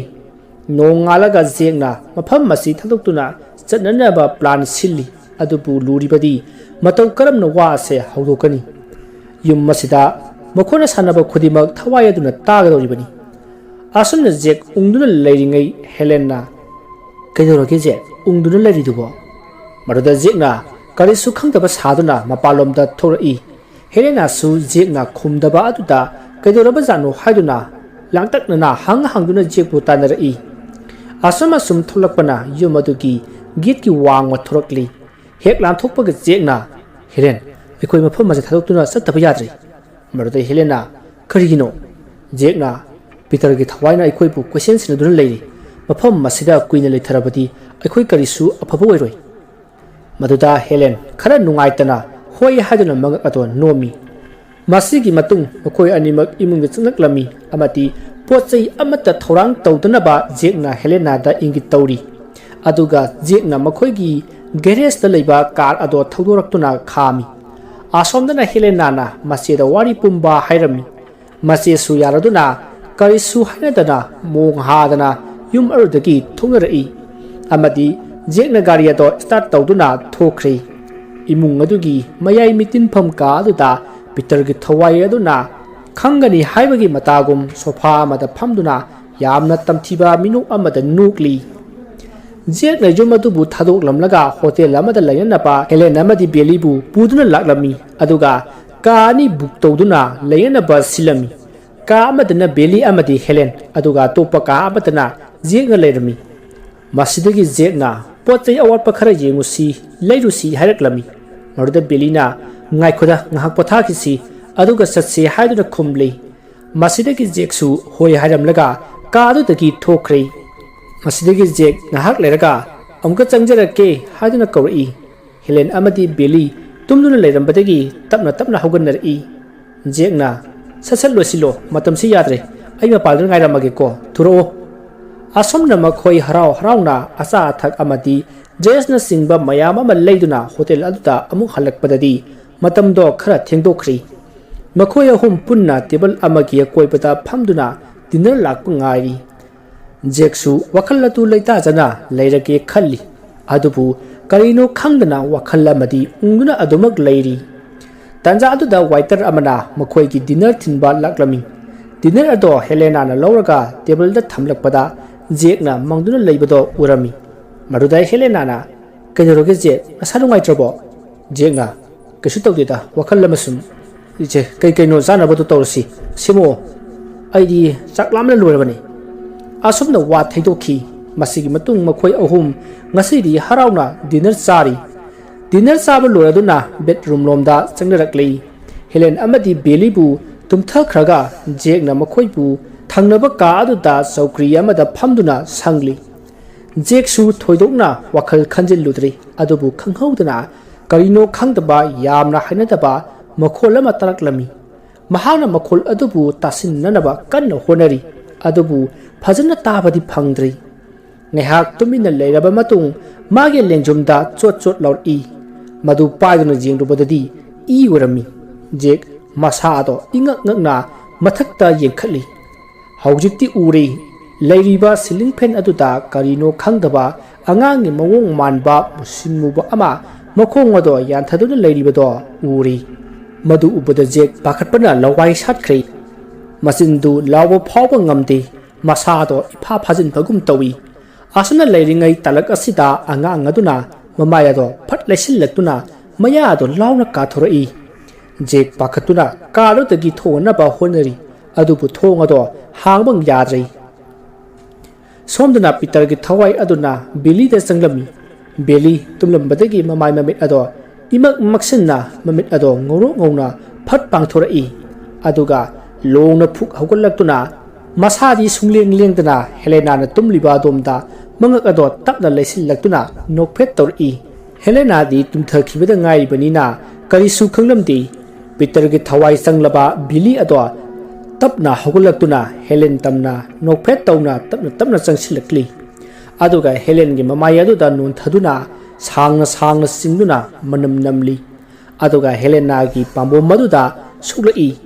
ꯍꯦꯂꯦꯟ ꯍꯟꯗꯛꯇꯤ ꯃꯁꯥꯗ ꯈꯔ ꯍꯩꯅꯗꯕ ꯐꯥꯎꯔꯛꯇꯨꯅ ꯌꯥꯎꯋꯜꯂꯛꯏ ꯕꯤꯂꯤꯅ ꯍꯦꯂꯦꯅꯥꯒꯤ ꯃꯊꯛꯇ ꯀꯥꯈꯠꯇꯨꯅ ꯐꯝꯂꯒ ꯍꯦꯂꯦꯅꯥꯒꯤ ꯃꯃꯥꯏꯗ ꯅꯣꯟꯊꯔꯛꯏ ꯃꯇꯝ ꯑꯗꯨꯗ ꯇꯥꯟ ꯆꯅꯅ ꯍꯦꯂꯦꯅꯥꯁꯨ ꯃꯃꯤꯠ ꯐꯠ ꯄꯥꯡꯊꯣꯔꯛꯏ ꯍꯦꯂꯦꯅꯥ ꯈꯪꯕꯒ ꯀꯤꯕꯒꯅ ꯀꯟꯅ ꯂꯥꯎꯏ ꯑꯗꯨꯕꯨ ꯕꯦꯂꯤꯅ ꯍꯦꯂꯦꯟꯒꯤ ꯃꯈꯨꯠ ꯑꯅꯤꯃꯛ ꯐꯥꯗꯨꯅ ꯅꯝꯁꯤꯜꯂꯤ ꯑꯗꯨꯒ ꯅꯣꯛꯂꯤ ꯖꯦꯛꯁꯨ ꯍꯦꯂꯦꯟꯅ ꯂꯥꯎꯈꯤꯕꯗꯣ ꯃꯈꯣꯜ ꯑꯗꯨ ꯇꯥꯔꯗꯨꯅ ꯃꯥꯁꯨ ꯀꯥ ꯑꯗꯨꯗꯒꯤ ꯊꯣꯡꯅꯕ ꯀꯟꯅ ꯍꯣꯠꯅꯔꯤ ꯑꯀꯣꯟꯕꯗꯗꯤ ꯊꯣꯡ ꯑꯗꯣ ꯅꯝꯈꯥꯏꯗꯨꯅ ꯊꯣꯔꯛꯂꯝꯃꯤ ꯑꯗꯨꯕꯨ ꯕꯦꯂꯤ ꯍꯣꯏꯒꯤ ꯊꯣꯡ ꯑꯗꯣ ꯃꯅꯨꯡꯗꯒꯤ ꯂꯣꯜꯂꯛꯂꯕꯅꯤꯅ ꯆꯪꯕꯗꯤ ꯌꯥꯔꯝꯗꯦ ꯄꯤꯇꯔꯒꯤ ꯊꯋꯥꯏ ꯆꯪꯂꯕ ꯕꯦꯂꯤꯁꯨ ꯍꯦꯂꯦꯟꯕꯨ ꯀꯟꯅ ꯅꯝꯁꯤꯟꯗꯨꯅ ꯃꯥꯒꯤ ꯑꯄꯥꯝꯕ ꯐꯪꯅꯅꯕ ꯍꯣꯠꯅꯔꯤ ꯖꯦꯛ ꯅꯥꯀꯟꯗ ꯏꯃꯥꯔꯖꯦꯟꯁꯤ ꯑꯦꯛꯁ ꯑꯃ ꯊꯦꯠꯂꯤꯕꯗꯣ ꯎꯔꯛꯄꯗꯒꯤ ꯃꯗꯨ ꯂꯧꯊꯣꯛꯂꯒ ꯊꯣꯡ ꯑꯗꯨꯕꯨ ꯌꯥꯟꯕ ꯍꯧꯔꯛꯏ ꯍꯦꯂꯦꯅꯥꯅ ꯕꯤꯂꯤꯒꯤ ꯃꯈꯨꯠ ꯑꯗꯨꯗ ꯃꯌꯥꯅ ꯆꯤꯛꯇꯨꯅ ꯅꯥꯟꯊꯣꯔꯛꯏ ꯑꯗꯨꯒ ꯊꯣꯡꯂꯣꯝꯗ ꯆꯦꯟꯒꯦ ꯇꯧꯕꯗ ꯕꯤꯂꯤꯅ ꯇꯥꯞ ꯂꯥꯎꯅ ꯐꯥꯗꯨꯅ ꯐꯛꯂꯥꯡ ꯑꯗꯨꯗ ꯅꯝꯁꯤꯜꯂꯤ ꯖꯦꯛꯁꯨ ꯊꯣꯡ ꯑꯗꯣ ꯊꯨꯒꯥꯏꯗꯨꯅ ꯆꯪꯂꯛꯏ ꯑꯗꯨꯒ ꯇꯧꯔꯤꯕ ꯃꯇꯧꯗꯨ ꯃꯍꯥꯛꯁꯨ ꯎꯔꯛꯏ ꯅꯥꯀꯟꯗ ꯊꯦꯠꯂꯤꯕ ꯖꯤꯁꯨꯒꯤ ꯀ꯭ꯔꯁ ꯑꯗꯣ ꯄꯥꯏꯗꯨꯅ ꯕꯤꯂꯤꯒꯤ ꯃꯅꯪꯒꯟ ꯑꯗꯨꯗ ꯊꯤꯟꯖꯤꯜꯂꯤ ꯑꯗꯨꯝꯅ ꯍꯦꯛ ꯇꯧꯕꯒ ꯕꯤꯂꯤ ꯑꯗꯣ ꯃꯁꯥ ꯊꯦꯛꯇꯣꯛꯇꯨꯅ ꯀꯟꯅ ꯂꯥꯎꯔꯤ ꯇꯥꯟꯖꯥ ꯑꯗꯨ ꯂꯧꯗꯨꯅ ꯖꯦꯛꯅ ꯍꯦꯂꯦꯅꯥꯕꯨ ꯆꯤꯡꯗꯨꯅ ꯄꯣꯔꯛꯂꯒ ꯍꯣꯇꯦꯜ ꯑꯗꯨꯗꯒꯤ ꯆꯦꯟꯊꯣꯔꯛꯂꯝꯃꯤ ꯑꯗꯨꯒ ꯒꯥꯔꯤꯗ ꯀꯥꯈꯠꯇꯨꯅ ꯊꯧꯅꯅꯕ ꯇꯧꯔꯤ ꯒꯥꯔꯤ ꯑꯗꯨꯁꯨ ꯏꯁꯇꯥꯔꯠ ꯍꯧ ꯍꯥꯏꯕ ꯌꯥꯔꯝꯗꯦ ꯀꯨꯏꯅ ꯂꯩꯊꯕꯗꯤ ꯌꯥꯗꯕꯅꯤꯅ ꯃꯈꯣꯏ ꯑꯅꯤ ꯃꯥꯏꯀꯩ ꯈꯪꯗꯅ ꯆꯦꯜꯂꯛꯂꯤ ꯑꯁꯨꯝꯅ ꯆꯦꯜꯂꯛꯄꯅ ꯌꯥꯝꯅ ꯁꯣꯡꯕ ꯎꯃꯪ ꯑꯃꯒꯤ ꯃꯅꯨꯡꯗ ꯆꯦꯟꯁꯤꯜꯂꯛꯏ ꯃꯕꯥꯅꯤꯅ ꯑꯁꯨꯝ ꯆꯦꯜꯂꯛꯄꯅ ꯍꯧꯖꯤꯛꯇꯤ ꯎꯃꯪ ꯑꯗꯨꯒꯤ ꯃꯌꯥꯏ ꯆꯞ ꯆꯥꯅ ꯌꯧꯔꯛꯂꯤ ꯑꯃꯃꯝ ꯃꯔꯛ ꯑꯗꯨꯗ ꯂꯝꯕꯤ ꯂꯝꯃꯥꯡꯅꯔꯝꯃꯤ ꯃꯇꯝ ꯑꯗꯨꯗ ꯄꯤꯇꯔꯒꯤ ꯊꯋꯥꯏ ꯆꯪꯗꯕ ꯕꯤꯂꯤ ꯑꯗꯣ ꯃꯈꯣꯏꯒꯤ ꯅꯥꯀꯟꯗ ꯍꯧꯔꯤꯕ ꯎ ꯑꯗꯨꯗ ꯂꯦꯞꯇꯨꯅ ꯋꯥ ꯉꯥꯡꯂꯛꯏ ꯑꯗꯨꯕꯨ ꯖꯦꯛ ꯑꯃꯗꯤ ꯍꯦꯂꯦꯅꯥꯅ ꯀꯔꯤꯁꯨ ꯎꯕ ꯐꯪꯈꯤꯗꯦ ꯃꯁꯤꯗꯒꯤ ꯃꯈꯣꯏ ꯑꯗꯨꯃꯛ ꯆꯦꯜꯂꯤ ꯕꯦꯂꯤ ꯎꯁꯥ ꯑꯃꯗꯒꯤ ꯎꯁꯥ ꯑꯃꯗ ꯆꯣꯡꯗꯨꯅ ꯄꯥꯏꯔꯛꯏ ꯑꯗꯨꯒ ꯖꯦꯛ ꯑꯃꯁꯨꯡ ꯍꯦꯂꯦꯅꯥꯅ ꯆꯦꯜꯂꯤꯕ ꯑꯗꯨꯗ ꯃꯆꯤꯟ ꯇꯨꯝꯂꯕ ꯎꯁꯥ ꯀꯌꯥ ꯑꯃꯅ ꯂꯪꯊꯔꯛꯂꯝꯃꯤ ꯖꯦꯛꯅ ꯊꯩꯗꯨꯅ ꯆꯦꯟꯕꯅ ꯑꯁꯣꯛ ꯑꯄꯟꯗꯤ ꯑꯃꯠꯇ ꯌꯥꯎꯗꯦ ꯑꯗꯨꯕꯨ ꯈꯪꯍꯧꯗꯅ ꯀꯥꯆꯤ ꯄꯥꯟꯕ ꯎꯁꯥ ꯑꯃꯅ ꯃꯈꯣꯏꯒꯤ ꯃꯃꯥꯡꯃꯛꯇꯗ ꯄꯥꯏꯁꯤꯜꯂꯛꯇꯨꯅ ꯖꯦꯛꯀꯤ ꯃꯈꯣꯔꯤ ꯑꯗꯨꯗ ꯄꯥꯜꯂꯒ ꯂꯩꯃꯥꯏꯗ ꯇꯨꯁꯤꯜꯂꯝꯃꯤ ꯖꯦꯛ ꯉꯥꯏꯍꯥꯛ ꯂꯩꯃꯥꯏꯗ ꯇꯥꯗꯨꯅ ꯂꯩꯔꯤ ꯃꯇꯥꯡ ꯑꯁꯤꯗ ꯕꯦꯂꯤ ꯑꯗꯣ ꯎꯊꯛꯇ ꯂꯩꯔꯝꯕꯗꯒꯤ ꯃꯈꯥꯗ ꯆꯣꯡꯊꯔꯛꯂꯝꯃꯤ ꯑꯗꯨꯒ ꯃꯔꯩ ꯑꯗꯣ ꯇꯤꯡꯊꯣꯛꯇꯨꯅ ꯍꯦꯂꯦꯅꯥꯕꯨ ꯐꯥꯅꯅꯕ ꯆꯣꯡꯁꯤꯜꯂꯛꯂꯝꯃꯤ ꯈꯨꯗꯛꯇ ꯖꯦꯛꯅ ꯃꯍꯥꯛꯀꯤ ꯉꯛꯁꯝꯗ ꯄꯥꯟꯈꯤꯕ ꯆꯩ ꯑꯗꯨꯅ ꯑꯀꯟꯕ ꯁꯥꯐꯨ ꯑꯃꯒ ꯂꯣꯏꯅꯅ ꯕꯦꯂꯤꯒꯤ ꯃꯅꯤꯡꯂꯣꯝꯗꯒꯤ ꯊꯤꯟꯖꯤꯜꯂꯛꯂꯝꯃꯤ ꯕꯦꯂꯤ ꯆꯩꯅꯥ ꯈꯔ ꯐꯪꯗꯨꯅ ꯀꯟꯅ ꯂꯥꯎꯔꯤ ꯖꯦꯛ ꯎꯁꯥ ꯑꯗꯨꯕꯨ ꯑꯃꯨꯛ ꯁꯠꯇꯣꯛꯄꯗ ꯕꯦꯂꯤ ꯑꯗꯣ ꯄꯥꯏꯊꯣꯛꯇꯨꯅ ꯈꯔ ꯀꯨꯊꯕ ꯎ ꯑꯀꯪꯕ ꯃꯌꯥꯝ ꯑꯃ ꯂꯩꯕ ꯃꯐꯝ ꯑꯃꯗ ꯇꯥꯁꯤꯜꯂꯛꯂꯝꯃꯤ ꯖꯦꯛ ꯍꯥꯊꯨ ꯃꯅꯥꯛꯇ ꯂꯩꯔꯤꯕ ꯎꯁꯥꯁꯤꯡ ꯑꯗꯨꯅ ꯕꯦꯂꯤꯒꯤ ꯃꯁꯥ ꯃꯊꯛ ꯑꯗꯨꯗ ꯅꯟꯁꯤꯜꯂꯤ ꯑꯗꯨꯒ ꯍꯦꯂꯦꯅꯥꯒꯤ ꯃꯈꯨꯠ ꯑꯗꯨ ꯄꯥꯏꯗꯨꯅ ꯑꯃꯨꯛ ꯆꯦꯜꯂꯛꯂꯝꯃꯤ ꯇꯨꯡꯗ ꯂꯩꯍꯧꯔꯤꯕ ꯕꯦꯂꯤ ꯑꯗꯣ ꯑꯁꯥꯎꯕ ꯑꯃꯒ ꯂꯣꯏꯅꯅ ꯃꯊꯛꯇ ꯅꯜꯂꯤꯕ ꯎꯁꯤꯡ ꯑꯗꯣ ꯂꯣꯏꯅ ꯂꯪꯊꯣꯔꯛꯇꯨꯅ ꯍꯧꯒꯠꯂꯛꯂꯝꯃꯤ ꯖꯦꯛ ꯈꯣꯏꯅ ꯆꯦꯜꯂꯤꯕ ꯑꯗꯣ ꯐꯪꯅꯅꯕ ꯃꯈꯣꯏ ꯇꯝꯅ ꯄꯥꯏꯗꯨꯅ ꯇꯥꯟꯅꯔꯛꯂꯤ खंगहौदना मखोई मांग मक्तदा लेप्तुना लेरमी अखाबा मिनो अमगा नोटदुना मखोई अनिदा जिंगलक्लमी अदुगा सफम अदो यामना थुना हजनखिदुना ममाई अदुना नाकंदा फट जेंथोरई अदुवाइदा लेरंबा मचिन तुम्बा उसा अमना जेक तमना लंगई जेक थैदोकप नंगहौदुना खरा खजिक सोकलै जेक न लैमाइदा तादुना लैरिङै बेलिना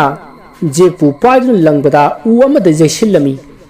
हेलेना सु चेंसिलक्तुना जेक पु हौगटके तौबदा बेलिना ताप लाउना फादुना पाइखटके तौवी अदुबु जेक हौगटलक्तुना मखोंग अदो ताप लाउना फादुना जाली कुइने यानबा ngamlaktaduna laimaida nung amada मखोंग अदो करन तौदुना वानी जाली असुम यालिङै नाकंदा येंथोरकपदा मल्लबा चरस अमा लैरंबदो उरी गप गप लाउदुना लैरी जेक हौजिक्ति थौना खरा लाकपगुम बेलीबु कन्ना सिंसिंदुना चरस अदुगी थोंग हांदोक्लगा मनुंगदा चंगसिंदुना लेपली असुमना तौबदगिदी बेली हौजिक्ति खांगबा ngamda मसा अदो थक थक निंगना कन्ना लाउ खोंगली थंगनबा मिकुप्ता बेली अदो अमुबा मैखु ओंदुना पाइखिरमी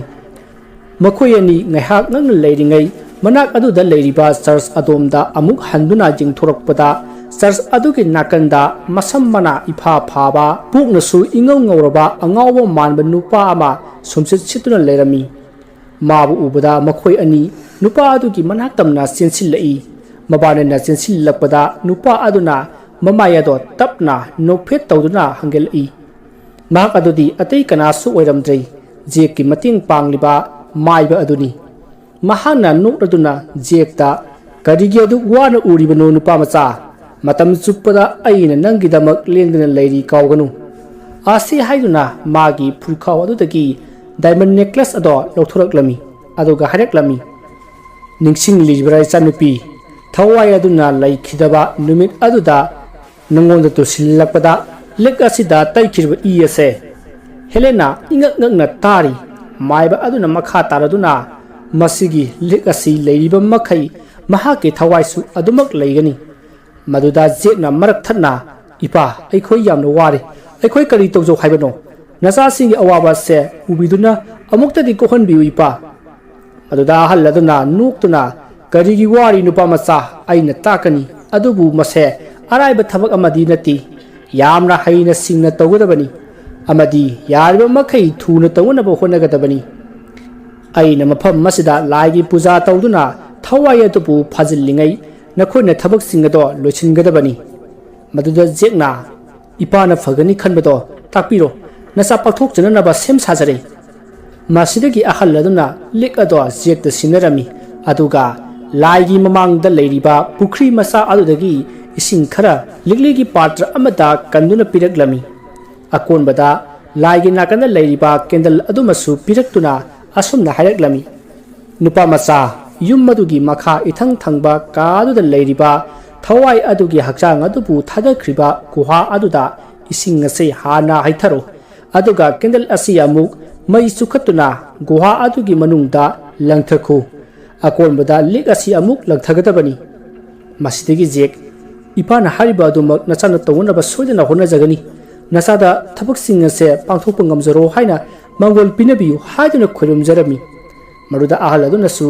जेकपु हौगटपिदुना ngasi gidi nakoyani mafam masida leiro aduga hayeng ngase thasi numitni aduna थबक सिंग अदो सोदना hayeng सोदना पांथो होनबा तौसी फारे फारे नखोइसु असोमदा चंगलगा पथारोरो चानबसु करी करिनो खरा लेहौरिबनी आसी हाइदुना माना लैरिबा मफम मदोमदा मखोइबु थरकलमी अहल्लदो मथक्ता जेंखटलदुना मपी ताना लेपतुना लेहौवी जेकसु हयेंगी खनबदा मथवाई वादबा ngamdi अदुबु हेलेनाबु नुंगाइखिरोइ खंदुना करिसु खंदबा सारदुना हराव हराव परि सानरी नोंग ngलकले मखोइ इरुज माइथजदुना लाइगै पोचै अवाट अपा पुंबा थिदुना चर्च अदुगी ममांग मक्तदा मै हौदुना लाइ खरमनबा सेम सारी थबक तौना तौना अहल्लदुना जेकता माना तौगदरिबा थबक अदुगी मरमदसु हाइरी अहल्लदुना नंगन होरेन मफम मदु जौबदा नंगोंदा अकी अखंग मयाम अमा पिरकनी मदो नंगना कीबा यादी करिगुंबा नंगना मदुदा अकीबु उलुरबदी thawai aduna khudong saba laukhigdoribani aduna aina sida lai puja tawduna thawai adupu phajingani aina phajillingai asida haikriba thabaksing adu yariba makai thuna pangthokna ba honagadabani aduga amana aina thawai adubudi kuina phajinba ngamloi yamna sakti kanba thawai niko maduda jekna ipa ai ngamana ba honajagi asumna matam haukhiduna haujikti thasigi amamba ado yoraklei ahal adusu laigi puja haungna ba mai hogatli jek amadi helen ahal aduna pirakpa pot sing ado puduna thabak ado pangthokpa channa ba thoroklami maruda ahal aduna isasa yamna sekchinna pangthokadabani aina nakhoigidamak leiri haibasi kawgunuko asi haiduna jeki makuta jantra ama sijinbirami aduga phare phare lemnamak maipakpo wajero asi hairaga yum adomda channa ba main road taba lambi ado talaklami jek amasung helen ahal adubu khorum jaram laga thoraklei main road lomda laklaga taxi ngairi mikup kharagi tungda taxi ama lakrami jekna makhut khatuna khamlaga yum aduda channa ba hairami gari manungda helena wakhal mangbugum tawduna leiri maduda jekna kadore helen maduda helena kasu tawti nangsu aigi matin pangbada yamna wari ko je maduda jekna adumai haigano sidi aina ngaba matin pangbani miyuiba mawoina miyuiba magi asi haiduna helen bu themjin biri somdana ahallado laigi puja horoklami church adugi mamangda mai hauduna akoibada migi saru sarang makukna singba mayam ama thamduna mumit usillaga machinda laison khara soli somda je khoisu gari do asum leptana thorakpana yum ado yausillaglami gari gidagi kumthaduna jekna driver aduda bhara piram laga yum adu tamna changlai helen masara ihei hainadaba phawrakpa hawraklei akoibada jingrobata akiba phawi asongba uwa mayamna ikoi koina sukna hauribadu ubata akiba phawi yum adugi thongjaw ado haguna adumak leirami jek amati helen masadadi khara khajik khoktak sai adubu ahal aduna hairakkhibagum masada akiba uthoktana tapna sangchilai somdana ahal aduna thawai adubu kanna pharana ba honari adubu sakti kanba thawai oibana puja adubu lemanna ba honari puja gi mai ado muthatna ba akanban nusit kaya kanna sitba horoklami jek amadi helen su yum adugi manung adu da sangsillaklei yum mado isai saina leirami tapna asum lakpada helen nagi larik papham ka adomdagi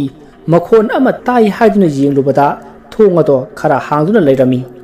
jek masa ado singnaba amaga lunana thong ado tapna paiduna phat hanglubada haudung amubi ama jek tamna phat chongsillaktuna jeki mamaida kholam laga chenkhi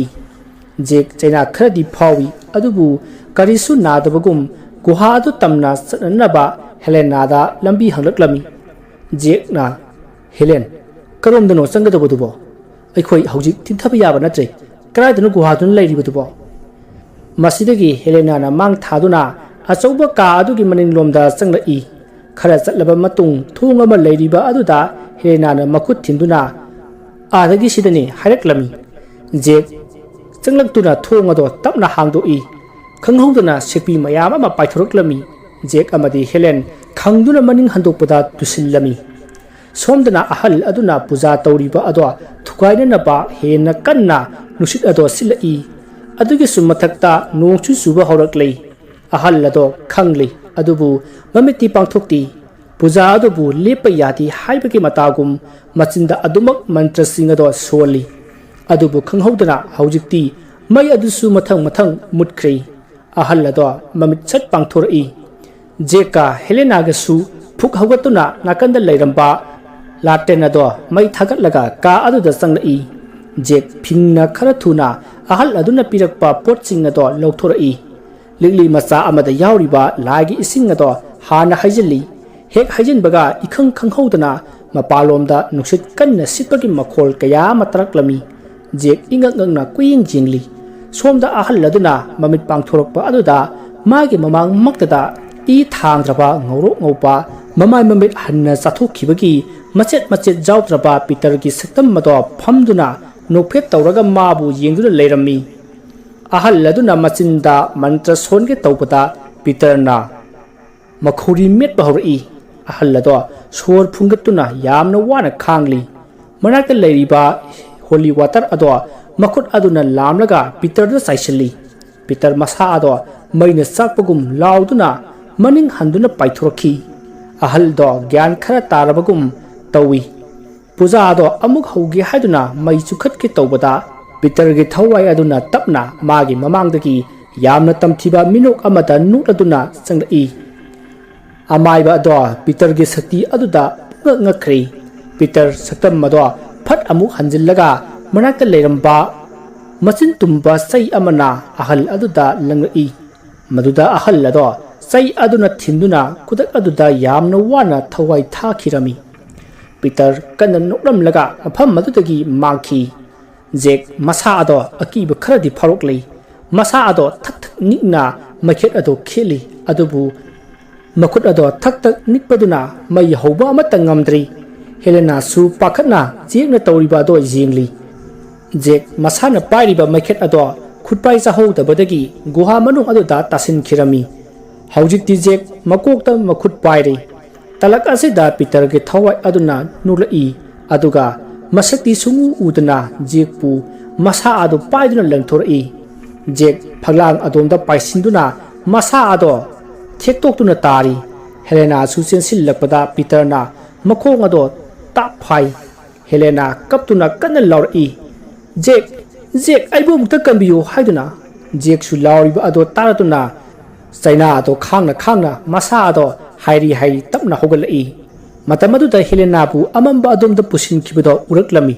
madu ubada Jake tanarai amamba marak adu da chinsil laklaga thong marina ikoi koina leiba jaga amagi mayai da lepi Jake pungau ngaukhri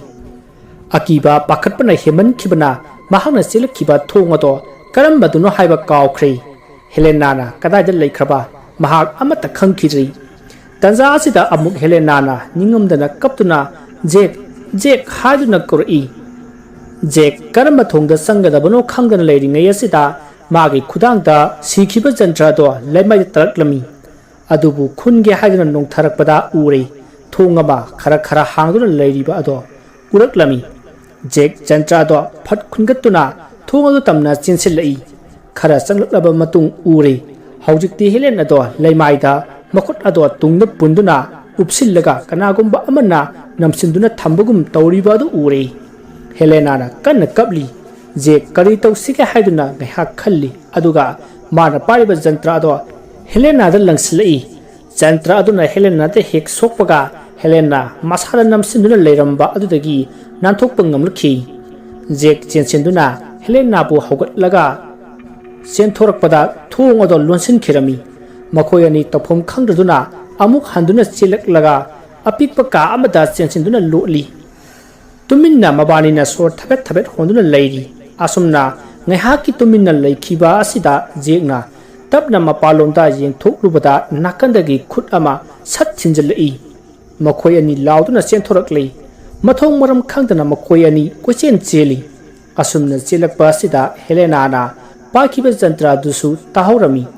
khara chelaba tungda ngasagi adumna sap manaba thongna ikoi question na leiba mafam mado amuk tari Jake tofum khangdri Helena su pakhatpana masada wakhalamata thoktri asumna tawringai Jake ki makhori aduda khut amana paiduna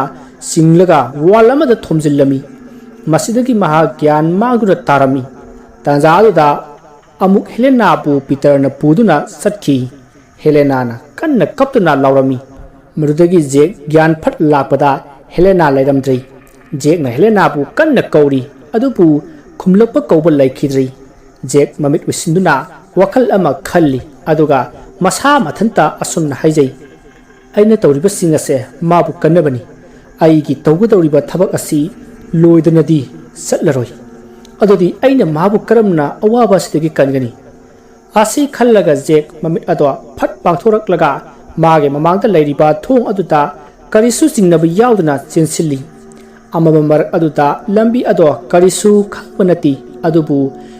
ꯏꯁꯣꯔꯅ ꯃꯥꯒꯤ ꯑꯋꯥꯕ ꯑꯁꯤ ꯎꯕꯤꯗꯨꯅ ꯒꯨꯍꯥ ꯑꯗꯨ ꯇꯥꯕ ꯃꯥꯅ ꯉꯁꯥꯏ ꯆꯪꯈꯤꯕ ꯂꯝꯕꯤ ꯑꯗꯨ ꯑꯣꯏꯔꯝꯂꯤ ꯁꯣꯝꯗꯁꯨ ꯄꯤꯇꯔꯅ ꯍꯦꯂꯦꯅꯥꯕꯨ ꯐꯥꯗꯨꯅ ꯄꯨꯔꯒ ꯆꯠꯂꯤ ꯑꯗꯨꯒ ꯃꯥꯒꯤ ꯂꯥꯏꯔꯤꯛ ꯄꯥꯐꯝ ꯀꯥ ꯑꯗꯨꯗ ꯍꯦꯂꯦꯅꯥꯕꯨ ꯐꯠ ꯊꯥꯗꯔꯝꯃꯤ ꯁꯣꯝꯗ ꯖꯦꯛ ꯀꯦꯟꯗꯜ ꯑꯗꯨ ꯂꯧꯊꯣꯔꯛꯂꯒ ꯇꯥꯗꯨꯅ ꯂꯩꯔꯤꯕ ꯂꯥꯇꯦꯟ ꯑꯗꯨꯗꯒꯤ ꯃꯩ ꯆꯨꯈꯠꯂꯒ ꯒꯨꯍꯥ ꯑꯗꯨꯗ ꯊꯥꯗꯔꯝꯃꯤ ꯍꯧꯖꯤꯛꯇꯤ ꯑꯔꯣꯏꯕ ꯑꯣꯏꯅ ꯂꯤꯛ ꯑꯗꯨ ꯈꯛꯇ ꯉꯥꯏꯔꯤ ꯃꯁꯤꯗꯒꯤ ꯖꯦꯛꯅ ꯂꯤꯛ ꯑꯗꯨꯁꯨ ꯂꯧꯊꯣꯔꯛꯂꯒ ꯊꯥꯗꯈꯤ ꯑꯗꯨꯕꯨ ꯂꯤꯛ ꯑꯗꯨ ꯒꯨꯍꯥ ꯑꯗꯨꯒꯤ ꯍꯦꯟꯗꯣꯛꯄ ꯆꯦꯛ ꯑꯃꯗ ꯄꯟꯗꯨꯅ ꯂꯩꯊꯣꯛꯈ꯭ꯔꯦ ꯄꯤꯇꯔꯒꯤ ꯊꯋꯥꯏ ꯑꯗꯨꯅ ꯍꯦꯂꯦꯅꯥꯕꯨ